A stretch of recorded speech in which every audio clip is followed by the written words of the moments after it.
Chapter 81. The Room of the Retired Baker. The evening of the day on which the Count of Morcerf had left Danglars' house, with feelings of shame and anger at the rejection of the projected alliance, Monsieur Andrea Cavalcanti, with curled hair, moustaches in perfect order, and white gloves which fitted admirably, had entered the courtyard of the banker's house in the Chausse d'Antin.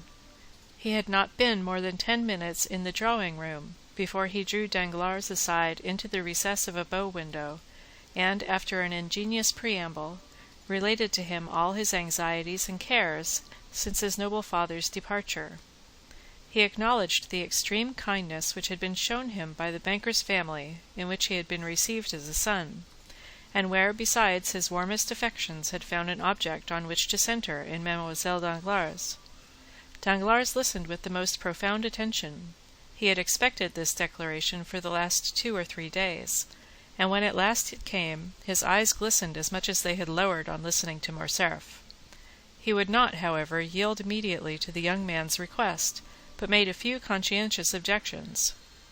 "Are you not rather young, Monsieur Andrea, to think of marrying?" "I think not, sir," said Monsieur Cavalcanti. "In Italy the nobility generally marry young. Life is so uncertain that we ought to secure happiness while it is within our reach." "Well, sir," said Danglars, "in case your proposals, which do me honour, are accepted by my wife and daughter, by whom shall the preliminary arrangements be settled? So important a negotiation should, I think, be conducted by the respective fathers of the young people." "Sir, my father is a man of great foresight and prudence. Thinking that I might wish to settle in France, he left me at his departure, together with the papers establishing my identity, a letter promising, if he approved of my choice, 150,000 livres per annum from the day I was married. So far as I can judge, I suppose this to be a quarter of my father's revenue. I, said Danglars, have always intended giving my daughter 500,000 francs as her dowry. She is, besides, my sole heiress." "All would then be easily arranged if the Baroness and her daughter are willing. We should command an annuity of 175,000 livres. Supposing, also, I should persuade the Marquis to give me my capital, which is not likely, but still it's possible, we would place these 2 or 3 millions in your hands, whose talent might make it realize 10%. I never give more than 4%, and generally only 3.5, but to my son-in-law I would give 5, and we would share the profit." "Very good, father-in-law," said Cavalcanti, yielding to his low-born nature, which would escape sometimes through the aristocratic gloss with which he sought to conceal it. Correcting himself immediately, he said, "Excuse me, sir, hope alone almost makes me mad. What will not reality do?" "But," said Danglars, who on his part did not perceive how soon the conversation, which at first was disinterested, was turning to a business transaction, "there is doubtless a part of your fortune your father could not refuse you." "Which?" said the young man. "That you inherit from your mother." "Truly, from my mother, Leonora Corsinari. How much may it amount to?" "Indeed, sir," said Andrea, "I assure you I have never given this subject a thought, but I suppose it must have been at least 2 millions. Danglars felt as much overcome with joy as the miser who finds a lost treasure, or as the shipwrecked mariner who feels himself on solid ground, instead of in the abyss which he expected would swallow him. "Well, sir," said Andrea, bowing to the banker respectfully, "may I hope?" "You may not only hope," said Danglars, "but consider it a settled thing, if no obstacle arises on your part." "I am indeed rejoiced," said Andrea. "But," said Danglars thoughtfully, "how is it that your patron, Monsieur de Monte Cristo, did not make his proposal for you?" Andrea blushed imperceptibly. "I have just left the count, sir," said he. "He is doubtless a delightful man, but inconceivably peculiar in his ideas. He esteems me highly. He even told me he had not the slightest doubt that my father would give me the capital instead of the interest of my property. He has promised to use his influence to obtain it for me. But he also declared that he never had taken on himself the responsibility of making proposals for another, and he never would. I must, however, do him the justice to add that he assured me if he had ever regretted the repugnance he felt to such a step, it was on this occasion, because he thought the projected union would be a happy and suitable one. Besides, if he will do nothing officially, he will answer any questions you propose to him. And now," continued he, with one of his most charming smiles, "having finished talking to the father-in-law, I must address myself to the banker. And what may you have to say to him? Said Danglars, laughing in his turn. That the day after tomorrow I shall have to draw upon you for about 4,000 francs, but the count, expecting my bachelor's revenue could not suffice for the coming month's outlay, has offered me a draft for 20,000 francs. It bears his signature, as you see, which is all sufficient. Bring me 1,000,000 such as that, said Danglars, I shall be well pleased, putting the draft in his pocket. Fix your own hour for tomorrow, and my cashier shall call on you with a cheque for 80,000 francs. At 10 o'clock, then, if you please. I should like it early, as I am going to the country tomorrow. Very well, at 10 o'clock. You are still at the Hôtel des Princes? Yes. The following morning, with the banker's usual punctuality, the 80,000 francs were placed in the young man's hands as he was on the point of starting, after having left 200 francs for Caderousse. He went out chiefly to avoid this dangerous enemy, and returned as late as possible in the evening. But scarcely had he stepped out of his carriage when the porter met him with a parcel in his hand. Sir, he said, that man has been here. What man? Said Andrea carelessly, apparently forgetting him whom he but too well recollected. Him to whom your excellency pays that little annuity. Oh, said Andrea, my father's old servant. Well, you gave him the 200 francs I left for him. Yes, your excellency. Andrea had expressed a wish to be thus addressed. But, continued the porter, he would not take them. Andrea turned pale, but as it was dark his pallor was not perceptible. What, he would not take them? Said he with slight emotion. No, he wished to speak to your excellency. I told him you were gone out, and after some dispute he believed me, and gave me this letter, which he had brought with him already sealed. Give it me, said Andrea, and he read by the light of his carriage lamp. You know where I live. I expect you tomorrow morning at 9 o'clock. Andrea examined it carefully, to ascertain if the letter had been opened, or if any indiscreet eyes had seen its contents, but it was so carefully folded that no one could have read it, and the seal was perfect. Very well, said he, poor man, he is a worthy creature. He left the porter to ponder on these words, not knowing which to most admire, the master or the servant. Take out the horses quickly and come up to me, said Andrea to his groom. In 2 seconds the young man had reached his room and burnt Caderousse's letter. The servant entered just as he had finished. You are about my height, Pierre, said he. I have that honour, your excellency. You had a new livery yesterday? Yes, sir. I have an engagement with a pretty little girl for this evening, and I do not wish to be known. Lend me your livery till tomorrow. I may sleep perhaps at an inn. Pierre obeyed. 5 minutes after, Andrea left the hotel, completely disguised, took a cabriolet, and ordered the driver to take him to the Cheval Rouge at Picpus. The next morning he left that inn as he had left the Hôtel des Princes without being noticed, walked down the Faubourg Saint-Antoine, along the boulevard to Rue Ménilmontant, and stopping at the door of the third house on the left, looked for someone of whom to make inquiry in the porter's absence. For whom are you looking, my fine fellow? Asked the fruiteress on the opposite side. Monsieur Pelletin, if you please, my good woman, replied Andrea. A retired baker? Asked the fruiteress. Exactly. He lives at the end of the yard on the left, on the 3rd story. Andrea went as she directed him, and on the 3rd floor he found a hare's paw, which, by the hasty ringing of the bell, it was evident he pulled with considerable ill temper. A moment after, Caderousse faced appeared at the grating in the door. Ah, you are punctual, said he, as he drew back the door. Confound you and your punctualities, said Andrea, throwing himself into a chair, in a manner which implied that he would rather have flung it at the head of his host. Come, come, my little fellow, don't be angry. See, I have thought about you. Look at the good breakfast we are going to have. Nothing but what you are fond of. Andrea, indeed, inhaled the scent of something cooking, which was not unwelcome to him, hungry as he was. It was that mixture of fat and garlic peculiar to provincial kitchens of an inferior order, added to that of dried fish, and above all the pungent smell of musk and cloves. These odours escaped from 2 deep dishes which were covered and placed in a stove, and from a copper pan placed in an old iron pot.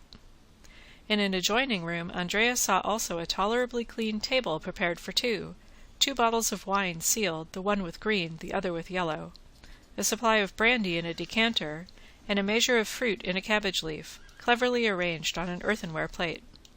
What do you think of it, my little fellow? Said Caderousse. Aye, that smells good. You knew I used to be a famous cook.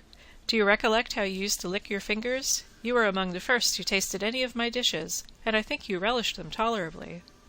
While speaking, Caderousse went on peeling a fresh supply of onions.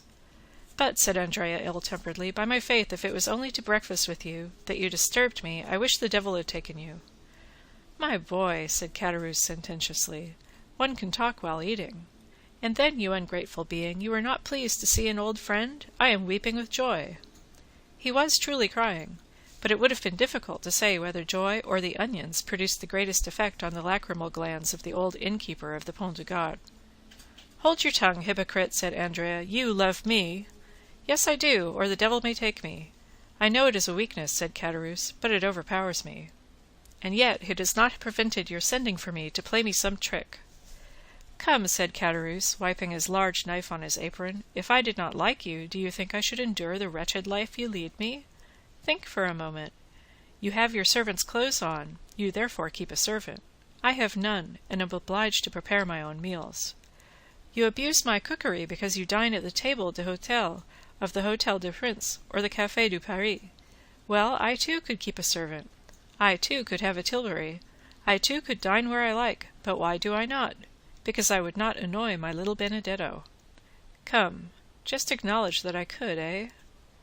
This address was accompanied by a look which was by no means difficult to understand. "Well," said Andrea, "admitting your love, why do you want me to breakfast with you?" "That I may have the pleasure of seeing you, my little fellow." "What is the use of seeing me after we have made all our arrangements?" Dear friend," said Caderousse, "are wills ever made without codicils? But you first came to breakfast, did you not? Well, sit down, and let us begin with these pilchards and this fresh butter, which I have put on some vine leaves to please you, wicked one. Ah, yes, you look at my room, my 4 straw chairs, my images, 3 francs each. But what do you expect? This is not the Hôtel des Princes. Come, you are growing discontented, you are no longer happy, you, who only wish to live like a retired baker." Caderousse sighed. "Well, what have you to say? You have seen your dream realized." "I can still say it is a dream. A retired baker, my poor Benedetto, is rich. He has an annuity." "Well, you have an annuity." "I have?" "Yes, since I bring you your 200 francs. Caderousse shrugged his shoulders. "It is humiliating," said he, "thus to receive money given grudgingly, an uncertain supply which may soon fail. You see, I am obliged to economize in case your prosperity should cease. Well, my friend, fortune is inconstant, as the chaplain of the regiment said. I know your prosperity is great, you rascal. You are to marry the daughter of Danglers." "What, of Danglers?" "Yes, to be sure. Must I say Baron Danglars? I might as well say Count Benedetto. He was an old friend of mine, and if he had not so bad a memory he ought to invite me to your wedding, seeing he came to mine." "Yes, yes, to mine. Gad, he was not so proud then. He was an underclerk to the good Monsieur Morel. I have dined many times with him and the Count of Morcerf. So you see, I have some high connections, and were I to cultivate them a little, we might meet in the same drawing-rooms." "Come, your jealousy represents everything to you in the wrong light." "That is all very fine, Benedetto mio, but I know what I am saying. Perhaps I may one day put on my best coat, and presenting myself at the great gate, introduce myself. Meanwhile, let us sit down and eat." Caderousse set the example and attacked the breakfast with good appetite, praising each dish he set before his visitor. The latter seemed to have resigned himself. He drew the corks and partook largely of the fish with the garlic and fat. "Ah, mate," said Caderousse, "you are getting on better terms with your old landlord." "Faith, yes," replied Andrea, whose hunger prevailed over every other feeling. "So you like it, you rogue?" "So much that I wonder how a man who can cook thus can complain of hard living." "Do you see," said Caderousse, "all my happiness is marred by one thought." "What is that?" "That I am dependent on another, I who have always gained my own livelihood honestly." "Do not let that disturb you. I have enough for 2. "No, truly, you may believe me if you will, at the end of every month I am tormented by remorse." "Good Caderousse!" "So much so, that yesterday I would not take the 200 francs. "Yes, you wished to speak to me, but was it indeed remorse, tell me?" "True remorse. And besides, an idea had struck me." Andrea shuddered. He always did so at Caderousse's ideas. "It is miserable, do you see, always to wait till the end of the month. Oh, said Andrea philosophically, determined to watch his companion narrowly, does not life pass in waiting? Do I, for instance, fare better? Well, I wait patiently, do I not? Yes, because instead of expecting 200 wretched francs, you expect 5 or 6,000, perhaps 10, perhaps even 12, for you take care not to let anyone know the utmost. Down there you always had little presents and Christmas boxes which you tried to hide from your poor friend Caderousse. Fortunately, he is a cunning fellow, that friend Caderousse. There you are beginning again to ramble, to talk again and again of the past. But what is the use of teasing me with going all over that again? Ah, you're only 21, and can forget the past. I am 50, and am obliged to recollect it. But let us return to business. Yes. I was going to say, if I were in your place, well, I would realize. How would you realize? I would ask for 6 months in advance, under pretence of being able to purchase a farm. Then, with my 6 months, I would decamp. Well, well, said Andrea, that isn't a bad idea. My dear friend, said Caderousse, eat of my bread and take my advice.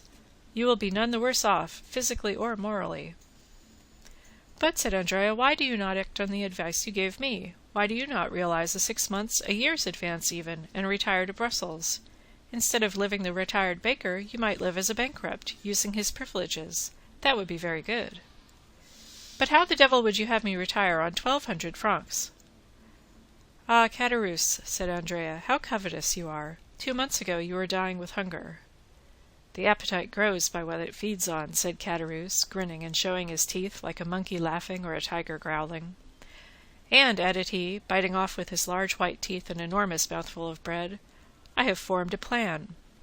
Caderousse's plans alarmed Andrea still more than his ideas. Ideas were but the germ, the plan was reality. Let me see your plan, I dare say it is a pretty one. Why not? Who formed the plan by which we left the establishment of... was it not me? And it was no bad one, I believe, since here we are. I do not say, replied Andrea, that you never make a good one, but let us see your plan. Well, pursued Caderousse, can you, without expending 1 sou, put me in the way of getting 15,000 francs? No, 15,000 are not enough. I cannot again become an honest man with less than 30,000 francs. No, replied Andrea, no, I cannot. I do not think you understand me, replied Caderousse calmly. I said, without your laying out a sou. Do you want me to commit a robbery to spoil all my good fortune and yours with mine, and both of us to be dragged down there again? It would make very little difference to me, said Caderousse, if I were retaken. I am a poor creature to live alone, and sometimes pine for my old comrades, not like you, heartless creature, who would be glad never to see them again. Andrea did more than tremble this time, he turned pale. Come, Caderousse, no nonsense, said he. Don't alarm yourself, my little Benedetto, but just point out to me some means of gaining those 30,000 francs without your assistance, and I will contrive it. Well, I'll see. I'll try to contrive some way, said Andrea. Meanwhile, you will raise my monthly allowance to 500 francs, my little fellow? I have a fancy, and mean to get a housekeeper. Well, you should have your 500 francs, said Andrea, but it is very hard for me, my poor Caderousse. You take advantage. Bah, said Caderousse, when you have access to countless stores. One would have said Andrea anticipated his companion's words, so did his eyes flash like lightning. But it was for but a moment. True, he replied, and my protector is very kind. That dear protector, said Caderousse, and how much does he give you monthly? 5,000 francs. As many thousands as you give me hundreds. Truly, it is only bastards who are thus fortunate. 5,000 francs per month. What the devil can you do with all that? Oh, it is no trouble to spend that, and I am like you, I want capital. Capital? Yes, I understand. Everyone would like capital. Well, and I shall get it. Who will give it to you, your prince? Yes, my prince, but unfortunately I must wait. You must wait for what? Asked Caderousse. For his death. The death of your prince? Yes. How so? Because he has made his will in my favour. Indeed? On my honour. For how much? For 500,000. Only that? It's little enough. But so it is. No, it cannot be. Are you my friend, Caderousse? Yes, in life or death. Well, I will tell you a secret. What is it? But remember, Ah, pardieu, mute as a carp. Well, I think. Andrea stopped and looked around. You think? Do not fear, pardieu, we are alone. I think I have discovered my father. Your true father? Yes. Not old Cavalcanti? No, for he is gone again. The true one, as you say. And that father is? Well, Caderousse, it is Monte Cristo. Bah! Yes, you understand, that explains all. He cannot acknowledge me openly, it appears, but he does it through Monsieur Cavalcanti, and gives him 50,000 francs for it. 50,000 francs for being your father? I would have done it for half that, for 20,000, for 15,000. Why did you not think of me, ungrateful man? Did I know anything about it, when it was all done while I was down there? Ah, truly? And you say that by his will he leaves me 500,000 livres. Are you sure of it? He showed it me. But that is not all. There is a codicil, as I said just now. Probably. And in that codicil he acknowledges me. Oh, the good father, the brave father, the very honest father, said Caderousse, twirling a plate in the air between his two hands. Now, say if I conceal anything from you. No, and your confidence makes you honourable in my opinion, and your princely father, he is rich. Very rich? Yes, he is that. He does not himself know the amount of his fortune. Is it possible? It is evident enough to me, who am always at his house. The other day a banker's clerk brought him 50,000 francs in a portfolio about the size of your plate. Yesterday his banker brought him 100,000 francs in gold. Caderousse was filled with wonder. The young man's words sounded to him like metal, and he thought he could hear the rushing of cascades of louis. And you go into that house? Cried he briskly. When I like. Caderousse was thoughtful for a moment. It was easy to perceive he was revolving some unfortunate idea in his mind. Then suddenly, "How I should like to see all that," cried he. "How beautiful it must be!" "It is, in fact, magnificent," said Andrea. "And does he not live in the Champs-Élysées?" "Yes, number 30. "Ah," said Caderousse, "number 30. "Yes, a fine house standing alone, between a courtyard and a garden. You must know it." "Possibly, but it is not the exterior I care for, it is the interior. What beautiful furniture there must be in it." "Have you ever seen the Tuileries?" "No." "Well, it surpasses that." "It must be worth one's while to stoop, Andrea, when that good Monsieur Monte Cristo lets fall his purse." "It is not worth while to wait for that," said Andrea. "Money is plentiful in that house as fruit in an orchard." "But you should take me there one day with you." "How can I? On what plea?" "You are right, but you have made my mouth water. I must absolutely see it. I shall find a way." "No nonsense, Caderousse. I will offer myself as a floor polisher. The rooms are all carpeted." "Well, then, I must be contented to imagine it." "That is the best plan, believe me." "Try at least to give me an idea of what it is." "How can I? Nothing is easier. Is it large?" "Middling." "How is it arranged?" "Faith, I should require pen, ink, and paper to make a plan." "They are all here," said Caderousse briskly. He fetched from an old secretary a sheet of white paper and pen and ink. "Here," said Caderousse, "draw me all that on the paper, my boy." Andrea took the pen with an imperceptible smile and began. "The house, as I said, is between the court and the garden. In this way, do you see?" Andrea drew the garden, the court, and the house. "High walls?" "Not more than 8 or 10 feet." "That is not prudent," said Caderousse. "In the court are orange trees in pots, turf, and clumps of flowers." "And no steel traps?" "No." "The stables are on either side of the gate which you see there," and Andrea continued his plan. "Let us see the ground floor," said Caderousse. "On the ground floor, dining room, 2 drawing rooms, billiard room, staircase in the hall, and a little back staircase." "Windows?" "Magnificent windows, so beautiful, so large, that I believe a man of your size should pass through each frame." "Why the devil have they any stairs with such windows?" "Luxury has everything." "But shutters?" "Yes, but they are never used. That Count of Monte Cristo is an original, who loves to look at the sky even at night." "And where do the servants sleep?" "Oh, they have a house to themselves. Picture to yourself a pretty coach house at the right-hand side where the ladders are kept. Well, over that coach house are the servants' rooms, with bells corresponding with the different apartments." "Ah, diable! Bells, did you say? What do you mean?" "Oh, nothing. I only say that they cost a load of money to hang, and what is the use of them, I should like to know." "There used to be a dog let loose in the yard at night, but it has been taken to the house at Auteuil. To that you went to, you know." "Yes." "I was saying to him only yesterday, you are imprudent, Monsieur Count, for when you go to Auteuil and take your servants, the house is left unprotected." "Well," said he, "what next?" "What next? Some day you will be robbed." What did he answer? He quietly said, "What do I care if I am?" "Andrea, he has some secretary with a spring." "How do you know?" "Yes, which catches the thief in a trap and plays a tune. I was told there were such at the last exhibition." "He has simply a mahogany secretary, in which the key is always kept." "And he is not robbed?" "No, his servants are all devoted to him." "There ought to be some money in that secretary?" "There may be, no one knows what there is." "And where is it?" "On the first floor." "Sketch me the plan of that floor as you have done of the ground floor, my boy."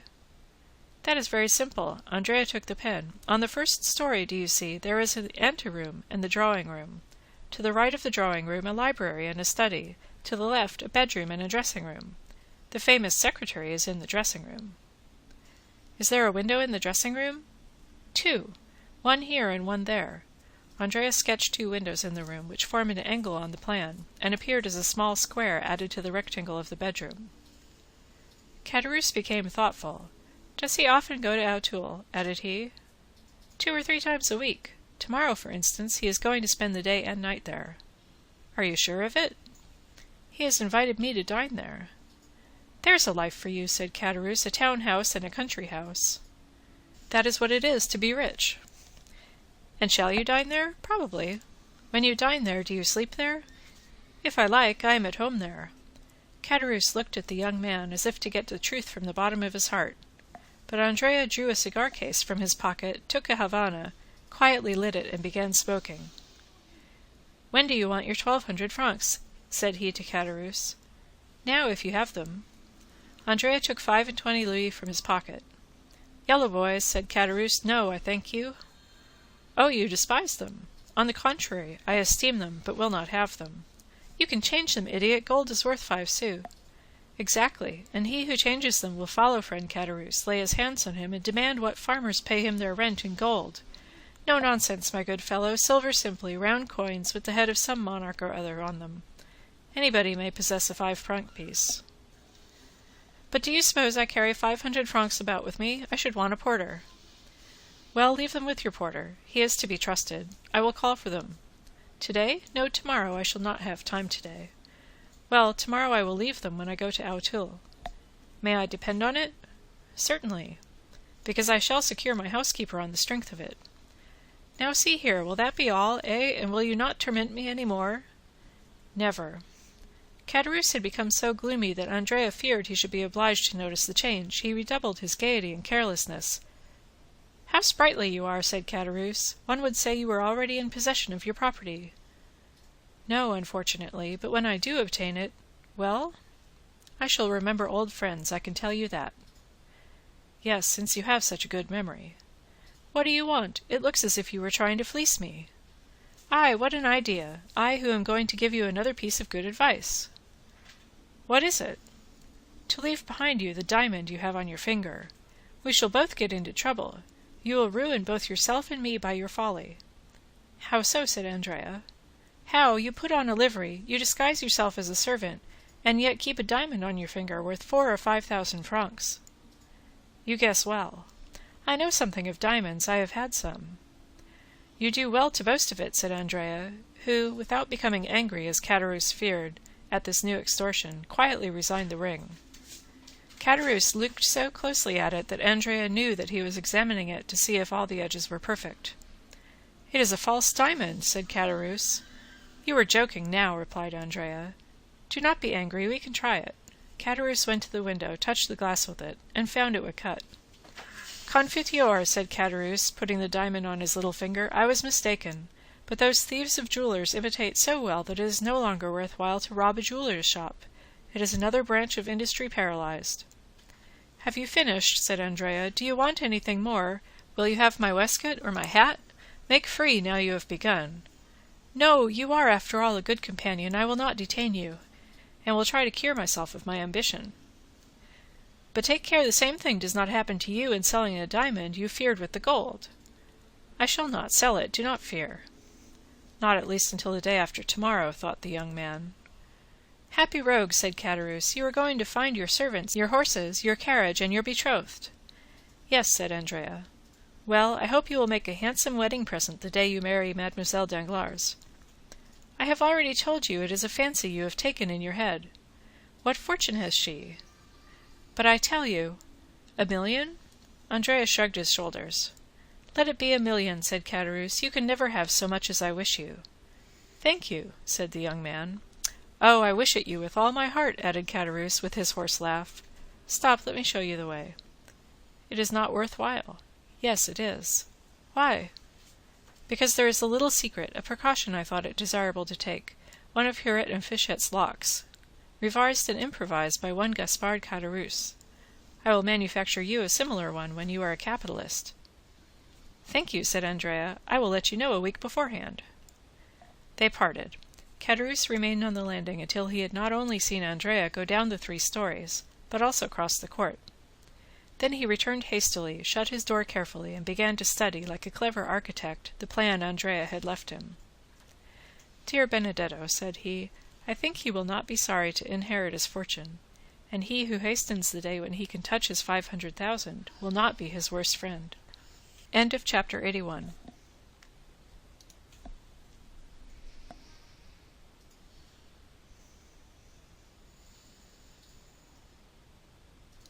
Chapter 82. The Burglary. The day following that on which the conversation we have related took place, the Count of Monte Cristo set out for Auteuil, accompanied by Ali and several attendants, and also taking with him some horses whose qualities he was desirous of ascertaining. He was induced to undertake this journey, of which the day before he had not even thought, and which had not occurred to Andrea either, by the arrival of Bertuccio from Normandy, with intelligence respecting the house and sloop. The house was ready, and the sloop, which had arrived a week before, lay at anchor in a small creek with her crew of 6 men, who had observed all the requisite formalities and were ready again to put to sea. The Count praised Bertuccio's zeal, and ordered him to prepare for a speedy departure, as his stay in France would not be prolonged more than a month. Now, said he, I may require to go in one night from Paris to Tréport. Let 8 fresh horses be in readiness on the road, which will enable me to go 50 leagues in 10 hours. Your Highness had already expressed that wish, said Bertuccio, and the horses are ready. I have bought them, and stationed them myself at the most desirable posts, that is, in villages, where no one generally stops. That's well, said Monte Cristo. I remain here a day or 2. Arrange accordingly. As Bertuccio was leaving the room to give the requisite orders, Baptistin opened the door. He held a letter on a silver waiter. What are you doing here? Asked the Count, seeing him covered with dust. I did not send for you, I think. Baptistin, without answering, approached the Count and presented the letter. Important and urgent, said he. The Count opened the letter and read, Monsieur de Monte Cristo is apprised that this night a man will enter his house in the Champs-Élysées with the intention of carrying off some papers supposed to be in the secretary in the dressing-room. The Count's well-known courage will render unnecessary the aid of the police, whose interference might seriously affect him who sends this advice. The Count, by any opening from the bedroom or by concealing himself in the dressing-room, would be able to defend his property himself. Many attendants or apparent precautions would prevent the villain from the attempt, and Monsieur de Monte Cristo would lose the opportunity of discovering an enemy whom chance has revealed to him, who now sends this warning to the Count, a warning he might not be able to send another time, if this first attempt should fail, and another be made. The Count's first idea was that this was an artifice, a gross deception to draw his attention from a minor danger in order to expose him to a greater. He was on the point of sending the letter to the commissary of police, notwithstanding the advice of his anonymous friend, or perhaps because of that advice, when suddenly the idea occurred to him that it might be some personal enemy whom he alone should recognize, and over whom, if such were the case, he alone would gain any advantage, as Fiesco had done over the more who would have killed him. We know the Count's vigorous and daring mind, denying anything to be impossible, with that energy which marks the great man.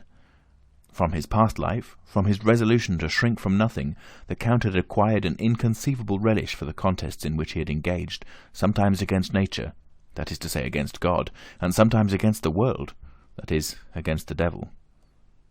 "They do not want my papers," said Monte Cristo. "They want to kill me. They are no robbers, but assassins.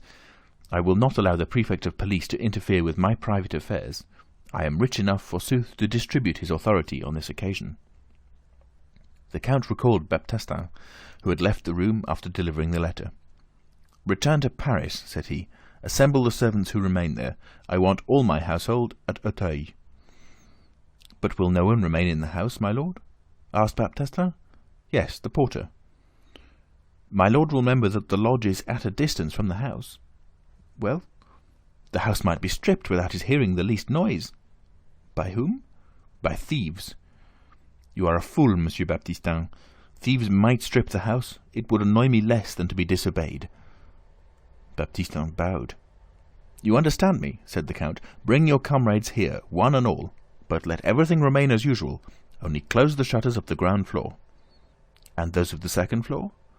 "You know they are never closed. Go."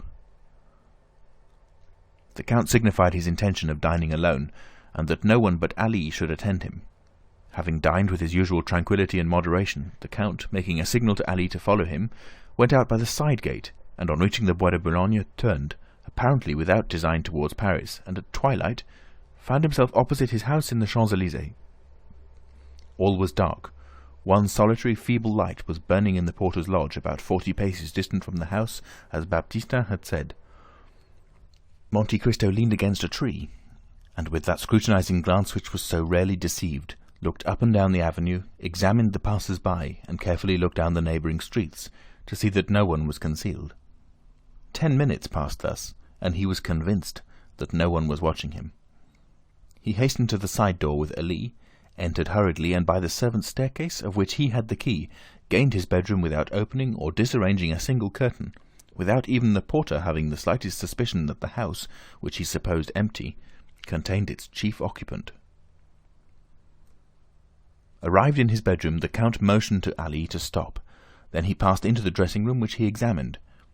Everything appeared as usual, the precious secretary in its place and the key in the secretary. He double-locked it, took the key, returned to the bedroom door, removed the double staple of the bolt, and went in. Meanwhile Ali had procured the arms the Count had required, namely a short carbine and a pair of double-barrelled pistols, with which as sure an aim might be taken as with a single-barrelled one. Thus armed, the Count held the lives of 5 men in his hands. It was about 9:30. The Count and Ali ate in haste a crust of bread and drank a glass of Spanish wine. Then Monte Cristo slipped aside one of the movable panels which enabled him to see into the adjoining room. He had within his reach his pistols and carbine, and Ali, standing near him, held one of those small Arabian hatchets whose form has not varied since the Crusades. Through one of the windows of the bedroom, on a line with that in the dressing-room, the Count could see into the street. 2 hours passed thus. It was intensely dark. Still, Ali, thanks to his wild nature, and the Count, thanks doubtless to his long confinement, could distinguish in the darkness the slightest movement of the trees. The little light in the lodge had long been extinct. It might be expected that the attack, if indeed an attack was projected, would be made from the staircase of the ground floor, and not from a window. In Monte Cristo's opinion, the villains sought his life, not his money. It would be his bedroom they would attack, and they must reach it by the back staircase or by the window in the dressing-room. The clock of the Invalides struck 11:45. The west wind bore on its moistened gusts the doleful vibration of the 3 strokes. As the last stroke died away, the Count thought he heard a slight noise in the dressing-room. This first sound, or rather this first grinding, was followed by a second, then a third. At the 4th, the Count knew what to expect. A firm and well-practised hand was engaged in cutting the 4 sides of a pane of glass with a diamond. The Count felt his heart beat more rapidly. Inured as men may be to danger, forewarned as they may be of peril, they understand, by the fluttering of the heart and the shuddering of the frame, the enormous difference between a dream and a reality, between the project and the execution. However, Monte Cristo only made a sign to apprise Ali, who, understanding that danger was approaching from the other side, drew nearer to his master. Monte Cristo was eager to ascertain the strength and number of his enemies. The window whence the noise proceeded was opposite the opening by which the Count could see into the dressing-room. He fixed his eyes on that window. He distinguished a shadow in the darkness. Then one of the panes became quite a pane, as if a sheet of paper were stuck on the outside. Then the square cracked without falling. Through the opening an arm was passed to find the fastening, then a second, the window turned on its hinges, and a man entered. He was alone. "That's a daring rascal," whispered the Count. At that moment, Ali touched him slightly on the shoulder. He turned. Ali pointed to the window of the room in which they were, facing the street. "I see," said he. "There are two of them. One does the work while the other stands guard." He made a sign to Ali not to lose sight of the man in the street, and turned to the one in the dressing-room. The glass-cutter had entered and was feeling his way, his arms outstretched before him. At last he appeared to have made himself familiar with his surroundings. There were two doors. He bolted them both. When he drew near to the bedroom door, Monte Cristo expected that he was coming in, and raised one of his pistols. But he simply heard the sound of the bolts sliding in their copper rings. It was only a precaution. The nocturnal visitor, ignorant of the fact that the Count had removed the staples, might now think himself at home, and pursue his purpose with full security. Alone, and free to act as he wished, the man then drew from his pocket something which the Count could not discern, placed it on the stand, and then went straight to the secretary, felt the lock, and, contrary to his expectation, found that the key was missing. But the glass-cutter was a prudent man who had provided for all emergencies. The Count soon heard the rattling of a bunch of skeleton keys, such as the locksmith brings when called to force a lock, and which thieves call nightingales, doubtless from the music of their nightly song when they grind against the bolt. "Aha!" whispered Monte Cristo with a smile of disappointment. "He is only a thief." But the man in the dark could not find the right key. He reached the instrument he had placed on the stand, touched a spring, and immediately a pale light, just bright enough to render objects distinct, was reflected on his hands and countenance. "By heavens!"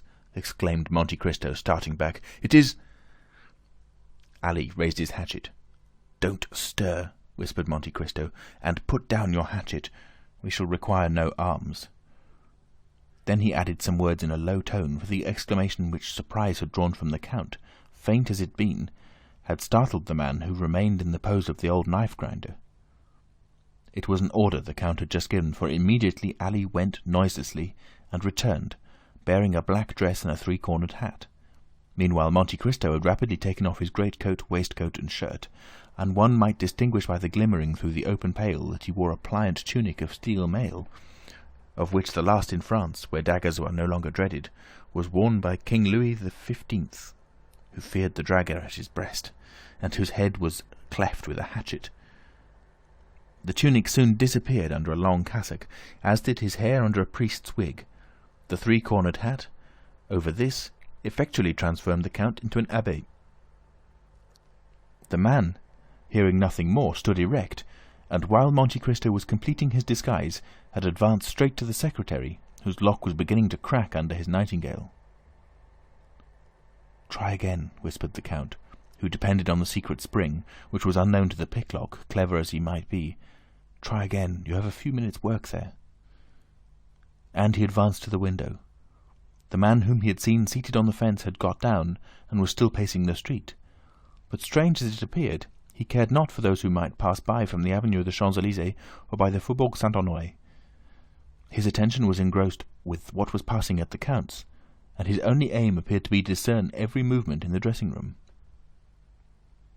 Monte Cristo suddenly struck his finger on his forehead, and a smile passed over his lips. Then, drawing near to Ali, he whispered, "Remain here, concealed in the dark, and whatever noise you hear, whatever passes, only come in or show yourself if I call you." Ali bowed in a token of strict obedience. Monte Cristo then drew a lighted taper from a closet, and when the thief was deeply engaged with his lock, silently opened the door, taking care that the light should shine directly on his face. The door opened so quietly that the thief heard no sound, but to his astonishment the room was suddenly illuminated. He turned. "Ah, good evening, my dear Monsieur Caderousse," said Monte Cristo. "What are you doing here at such an hour?" "The Abbé Busoni!" exclaimed Caderousse, and not knowing how this strange apparition could have entered when he had bolted the door, he let fall his bunch of keys and remained motionless and stupefied. The Count placed himself between Caderousse and the window, thus cutting off from the thief his only chance of retreat. "The Abbé Busoni!" repeated Caderousse, fixing his haggard gaze on the Count. "Yes, undoubtedly, the Abbé Busoni himself," replied Monte Cristo. "And I am very glad you recognize me, dear Monsieur Caderousse. It proves you have a good memory, for it must be about 10 years since we last met." This calmness of Busoni, combined with his irony and boldness, staggered Caderousse. "The Abbé," murmured he, clenching his fists and his teeth chattering. "So you would rob the Count of Monte Cristo?" continued the false Abbé. "Reverend sir," murmured Caderousse, seeking to regain the window which the Count pitilessly blocked. "Reverend sir, I don't know. Believe me, I take my oath." "A pane of glass out?" continued the Count. "A dark lantern, a bunch of false keys, a secretary half-forced? It is tolerably evident." Caderousse was choking. He looked around for some corner to hide in, some way of escape. "Come, come," continued the Count. "I see you are still the same, an assassin." "Reverend sir, since you know everything, you know it was not I, it was La Carconte. That was proved at the trial, since I was only condemned to the galleys." "Is your time then expired, since I find you in a fair way to return there?" "No, reverend sir, I have been liberated by someone." "That someone has done society a great kindness." "Ah," said Caderousse, "I had promised—" "And you are breaking your promise," interrupted Monte Cristo. "Alas, yes," said Caderousse very uneasily. "A bad relapse that will lead you, if I mistake not, to the Place de Grève. So much the worse, so much the worse, diavolo, as they say in my country." "Reverend sir, I am impelled. Every criminal says the same thing. Poverty—" "Pshaw!" said Busoni disdainfully. "Poverty may make a man beg, steal a loaf of bread at a baker's door, but not cause him to open a secretary in a house supposed to be inhabited. And when the jeweler Johannes has just paid you 40,000 francs for the diamond I had given you, and you killed him to get the diamond and the money both, was that also poverty?" "Pardon, reverend sir," said Caderousse.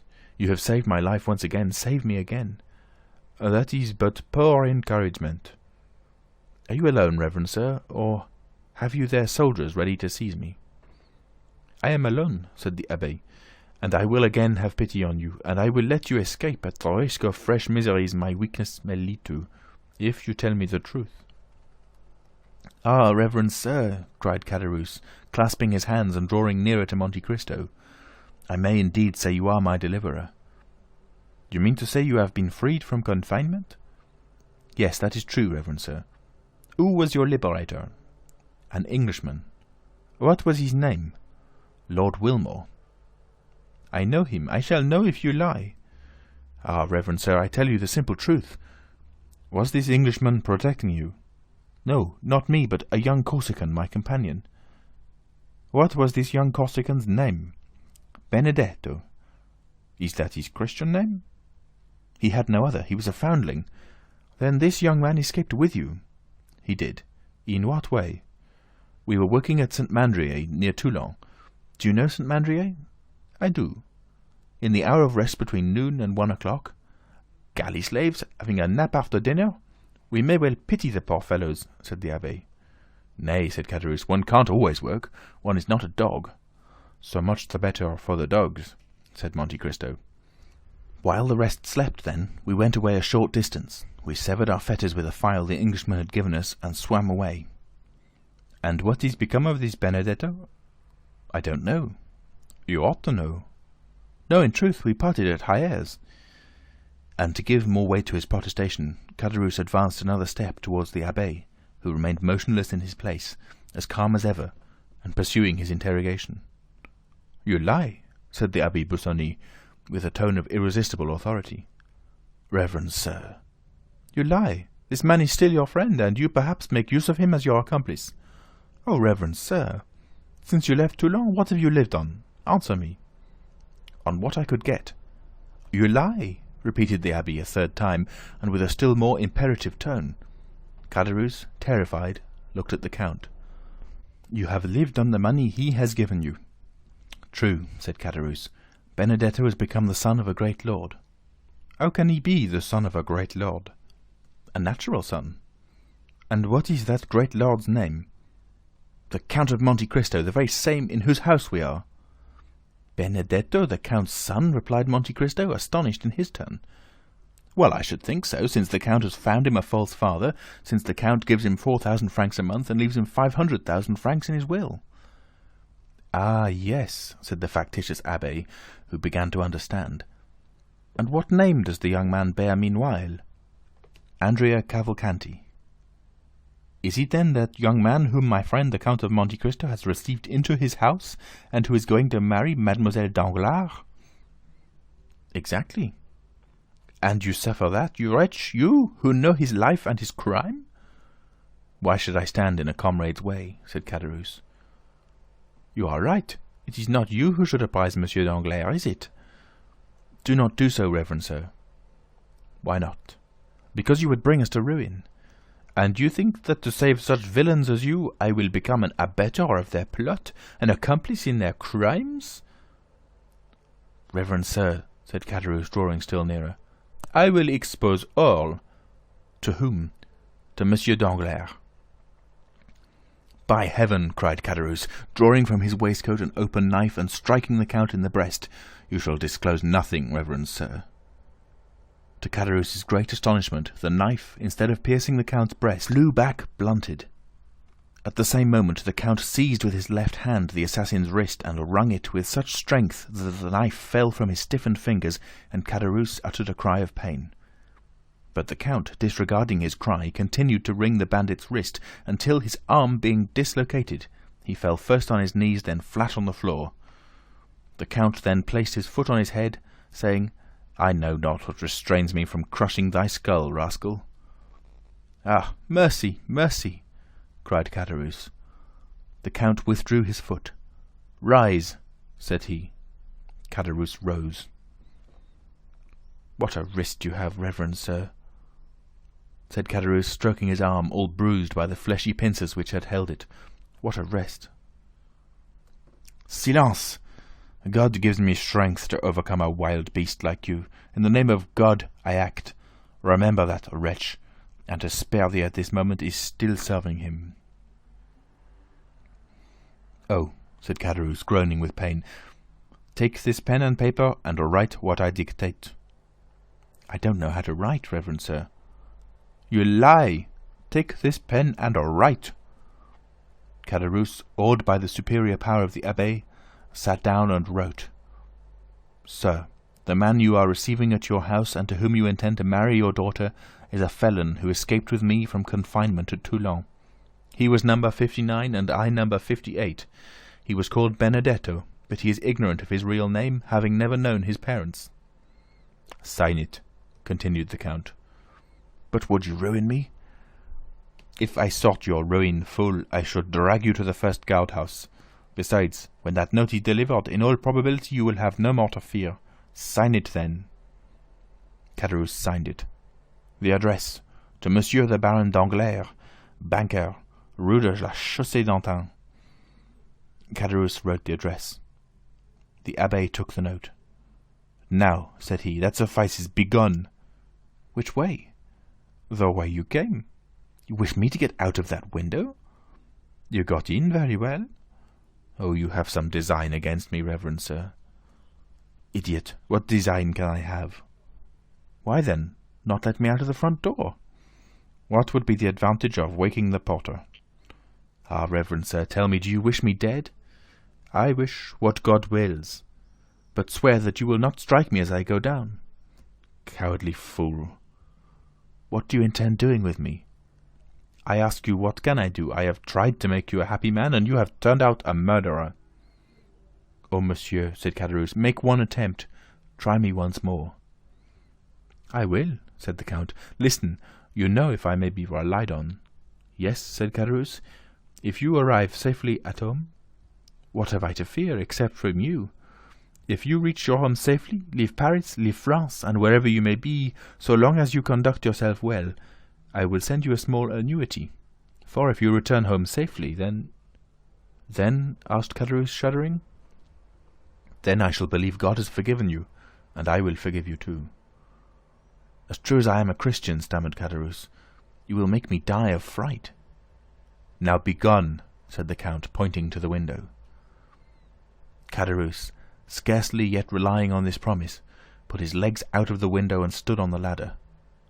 Now go down, said the abbé, folding his arms. Understanding he had nothing more to fear from him, Caderousse began to go down. Then the Count brought the taper to the window, that it might be seen in the Champs-Élysées that a man was getting out of the window while another held a light. "What are you doing, reverend sir? Suppose a watchman should pass." And he blew out the light. He then descended, but it was only when he felt his foot touch the ground that he was satisfied of his safety. Monte Cristo returned to his bedroom, and glancing rapidly from the garden to the street, he saw first Caderousse, who, after walking to the end of the garden, fixed his ladder against the wall at a different part from where he came in. The Count then, looking over into the street, saw the man who appeared to be waiting run in the same direction, and place himself against the angle of the wall where Caderousse would come over. Caderousse climbed the ladder slowly, and looked over the coping to see if the street was quiet. No one could be seen or heard. The clock of the Invalides struck 1. Then Caderousse sat astride the coping, and drawing up his ladder, passed it over the wall. Then he began to descend, or rather to slide down by the 2 stanchions, which he did with an ease which proved how accustomed he was to the exercise. But once started, he could not stop. In vain did he see a man start from the shadow when he was halfway down. In vain did he see an arm raised as he touched the ground. Before he could defend himself, that arm struck him so violently in the back, he let go of the ladder, crying, "Help!" A second blow struck him almost immediately in the side, and he fell, calling, "Help! Murder!" Then, as he rolled on the ground, his adversary seized him by the hair and struck him a third blow in the chest. This time Caderousse endeavoured to call again, but he could only utter a groan, and he shuddered as the blood flowed from his 3 wounds. The assassin, finding that he no longer cried out, lifted his head up by the hair. His eyes were closed and his mouth distorted. The murderer, supposing him dead, let fall his head and disappeared. Then Caderousse, feeling that he was leaving him, raised himself on his elbow and, with a dying voice, cried with great effort, "Murder! I am dying! Help, reverend sir, help!" This mournful appeal pierced the darkness. The door of the back staircase opened, then the side gate of the garden, and Ali and his master were on the spot with lights. End of chapter 82. Recorded in Nottingham, England, on the 17th of July, 2006.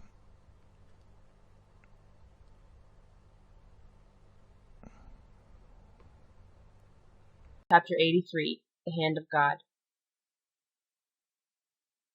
Caderousse continued to call piteously, "Help, reverend sir, help!" "What is the matter?" asked Monte Cristo.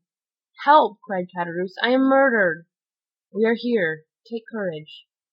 "Ah, it's all over. You are come too late. You are come to see me die. What blows! What blood!" He fainted. Ali and his master conveyed the wounded man into a room. Monte Cristo motioned to Ali to undress him, and he then examined his dreadful wounds. "My God!" he exclaimed, "thy vengeance is sometimes delayed, but only that it may fall the more effectually." Ali looked at his master for further instructions. "Bring here immediately the king's attorney, Monsieur de Villefort, who lives in the Faubourg Saint-Honore. As you pass the lodge, wake the porter, and send him for a surgeon." Ali obeyed, leaving the abbé alone with Caderousse, who had not yet revived. When the wretched man again opened his eyes, the Count looked at him with a mournful expression of pity, and his lips moved as if in prayer. "A surgeon, reverend sir, a surgeon," said Caderousse. "I have sent for one," replied the abbé. "I know he cannot save my life, but he may strengthen me to give my evidence." "Against whom?" "Against my murderer." "Did you recognize him?" "Yes, it was Benedetto." "The young Corsican?" "Himself." "Your comrade?" "Yes. After giving me the plan of this house, doubtless hoping I should kill the Count and he thus become his heir, or that the Count would kill me and I should be out of his way, He waylaid me, and has murdered me. I have also sent for the procureur. He will not come in time. I feel my life fast ebbing." "Wait a moment," said Monte Cristo. He left the room, and returned in 5 minutes with a file. The dying man's eyes were all the time riveted on the door, through which he hoped succour would arrive. "Hasten, reverend sir, hasten! I shall faint again." Monte Cristo approached, and dropped on his purple lips 3 or 4 drops of the contents of the phial. Caderousse drew a deep breath. "Oh," said he, "that is life to me! More, more!" "2 drops more would kill you," replied the abbé. "Oh, send for someone to whom I can denounce the wretch." "Shall I write your deposition? You can sign it." "Yes, yes," said Caderousse, and his eyes glistened at the thought of this posthumous revenge. Monte Cristo wrote, "I die, murdered by the Corsican Benedetto, my comrade in the galleys at Toulouse, number 59. "Quick, quick," said Caderousse, "or I shall be unable to sign it." Monte Cristo gave the pen to Caderousse, who collected all his strength, signed it, and fell back on his bed, saying, "You will relate all the rest, reverend sir. You will say he calls himself Andrea Cavalcanti. He lodges at the Hotel des Princes. Oh, I am dying!" He again fainted. The abbé made him smell the contents of the phial, and he again opened his eyes. His desire for revenge had not forsaken him. "Ah, you will tell all I have said, will you not, reverend sir?" "Yes, and much more." "What more will you say?" "I will say he had doubtless given you the plan of this house, in the hope the Count would kill you. I will say likewise he had apprised the Count, by a note, of your intention, and, the Count being absent, I read the note and sat up to await you." "And he will be guillotined, will he not?" said Caderousse. "Promise me that, and I will die with that hope." "I will say," continued the Count, "that he followed and watched you the whole time, and when he saw you leave the house, ran to the angle of the wall to conceal himself." "Did you see all that?" "Remember my words. If you return home safely, I shall believe God has forgiven you, and I will forgive you also." "And you did not warn me!" cried Caderousse, raising himself on his elbows. "You knew I should be killed on leaving this house, and did not warn me." "No, for I saw God's justice placed in the hands of Benedetto, and should have thought it sacrilege to oppose the designs of Providence." "God's justice! Speak not of it, reverend sir. If God were just, you know how many would be punished who now escape." "Patience," said the abbé, in a tone which made the dying man shudder. "Have patience." Caderousse looked at him with amazement. "Besides," said the abbé, "God is merciful to all, as he has been to you. He is first a father, then a judge." "Do you then believe in God?" said Caderousse. "Had I been so unhappy as not to believe in him until now," said Monte Cristo, "I must believe on seeing you." Caderousse raised his clenched hands towards heaven. "Listen," said the abbé, extending his hand over the wounded man, as if to command him to believe. "This is what the God in whom, on your deathbed, you refused to believe, has done for you. He gave you health, strength, regular employment, even friends. A life, in fact, which a man might enjoy with a calm conscience. Instead of improving these gifts, rarely granted so abundantly, this has been your course. You have given yourself up to sloth and drunkenness, and in a fit of intoxication have ruined your best friend." "Help!" cried Caderousse. "I require a surgeon, not a priest. Perhaps I am not mortally wounded. I may not die. Perhaps they can yet save my life." "Your wounds are so far mortal that, without the 3 drops I gave you, you would now be dead. Listen, then." "Ah," murmured Caderousse, "what a strange priest you are! You drive the dying to despair, instead of consoling them." "Listen," continued the abbé. "When you had betrayed your friend, God began not to strike, but to warn you. Poverty overtook you.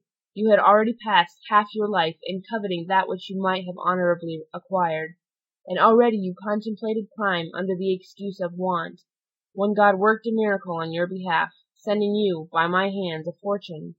Brilliant, indeed, for you, who had never possessed any. But this unexpected, unhoped for, unheard of fortune sufficed you no longer when you once possessed it. You wished to double it, and how? By a murder. You succeeded, and then God snatched it from you and brought you to justice. It was not I who wished to kill the Jew, said Caderousse. It was La Carconte. Yes, said Monte Cristo, and God, I cannot say injustice, for his justice would have slain you, but God in his mercy spared your life. Pardieu, to transport me for life, how merciful! You thought it a mercy then, miserable wretch. The coward who feared death rejoiced at perpetual disgrace. For like all galley slaves, you said, I may escape from prison, I cannot from the grave. And you said truly, the way was opened for you unexpectedly. An Englishman visited Toulon, who had vowed to rescue 2 men from infamy, and his choice fell on you and your companion. You received a second fortune, money and tranquillity were restored to you, and you, who had been condemned to a felon's life, might live as other men. Then, wretched creature, then you tempted God a 3rd time. I have not enough, you said, when you had more than you before possessed, and you committed a 3rd crime, without reason, without excuse. God is wearied, he has punished you. Caderousse was fast sinking. Give me a drink, said he. I thirst, I burn. Monte Cristo gave him a glass of water. And yet that villain, Benedetto, will escape. No one, I tell you, will escape. Benedetto will be punished.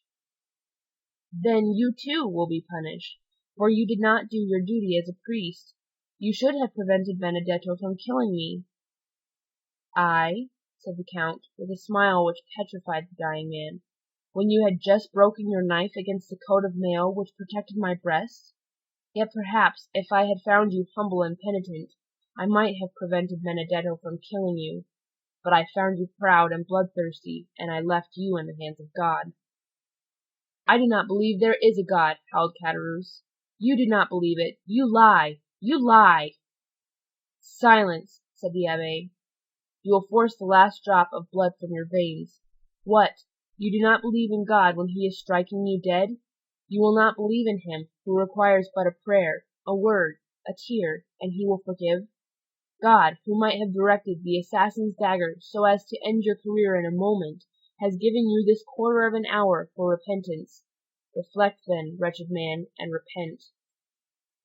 No, said Caderousse. No, I will not repent. There is no God. There is no providence. All comes by chance.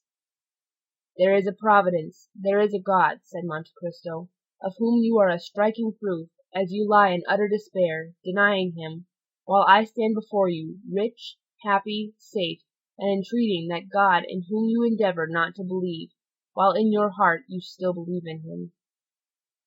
But who are you, then? asked Caderousse, fixing his dying eyes on the Count.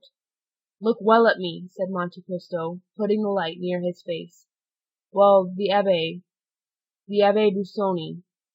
Monte Cristo took off the wig which disfigured him, and let fall his black hair, which added so much to the beauty of his pallid features. Oh, said Caderousse, thunderstruck. But for that black hair, I should say you were the Englishman, Lord Wilmore. I am neither the Abbé Busoni nor Lord Wilmore, said Monte Cristo. Think again. Do you not recollect me? There was a magic effect on the Count's words, which once more revived the exhausted powers of the miserable man. Yes, indeed, said he.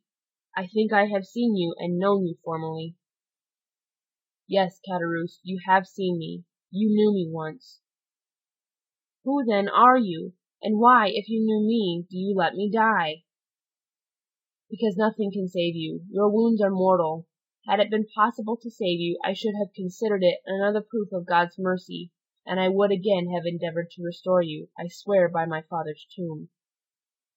By your father's tomb, said Caderousse, supported by a supernatural power, and half raising himself to see more distinctly the man who had just taken the oath which all men hold sacred. Who then are you? The Count had watched the approach of death. He knew this was the last struggle. He approached the dying man, and, leaning over him with a calm and melancholy look, he whispered, I am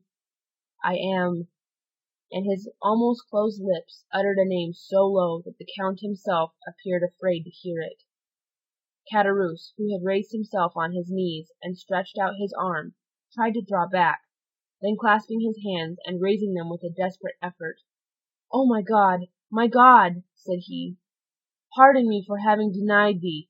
Thou dost exist. Thou art indeed man's Father in heaven, and his judge on earth. My God, my Lord, I have long despised thee. Pardon me, my God. Receive me, O my Lord." Caderousse sighed deeply, and fell back with a groan. The blood no longer flowed from his wounds. He was dead. "One," said the Count mysteriously, his eyes fixed on the corpse, disfigured by so awful a death. 10 minutes afterwards, the surgeon and the procureur arrived, the one accompanied by the porter, the other by Ali, and were received by the Abbé Busoni, who was praying by the side of the corpse. End of chapter 83.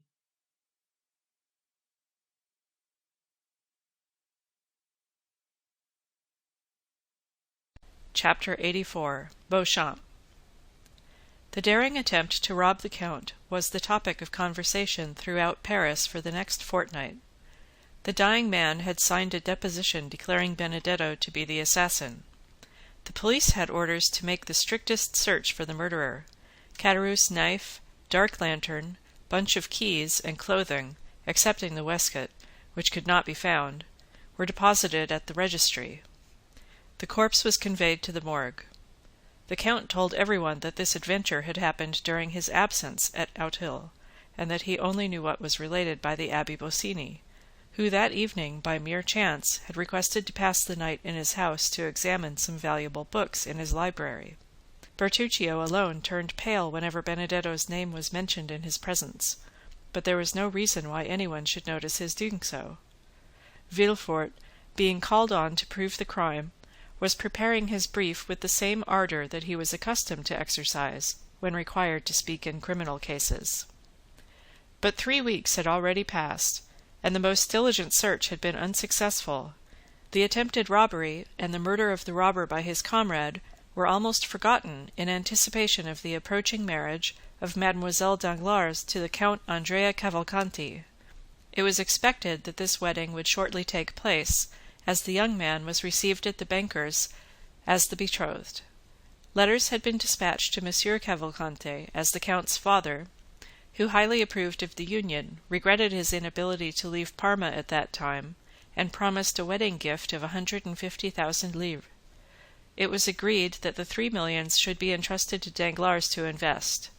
Some persons had warned the young man of the circumstances of his future father-in-law, who had of late sustained repeated losses, but with sublime disinterestedness and confidence the young man refused to listen, or to express a single doubt to the Baron.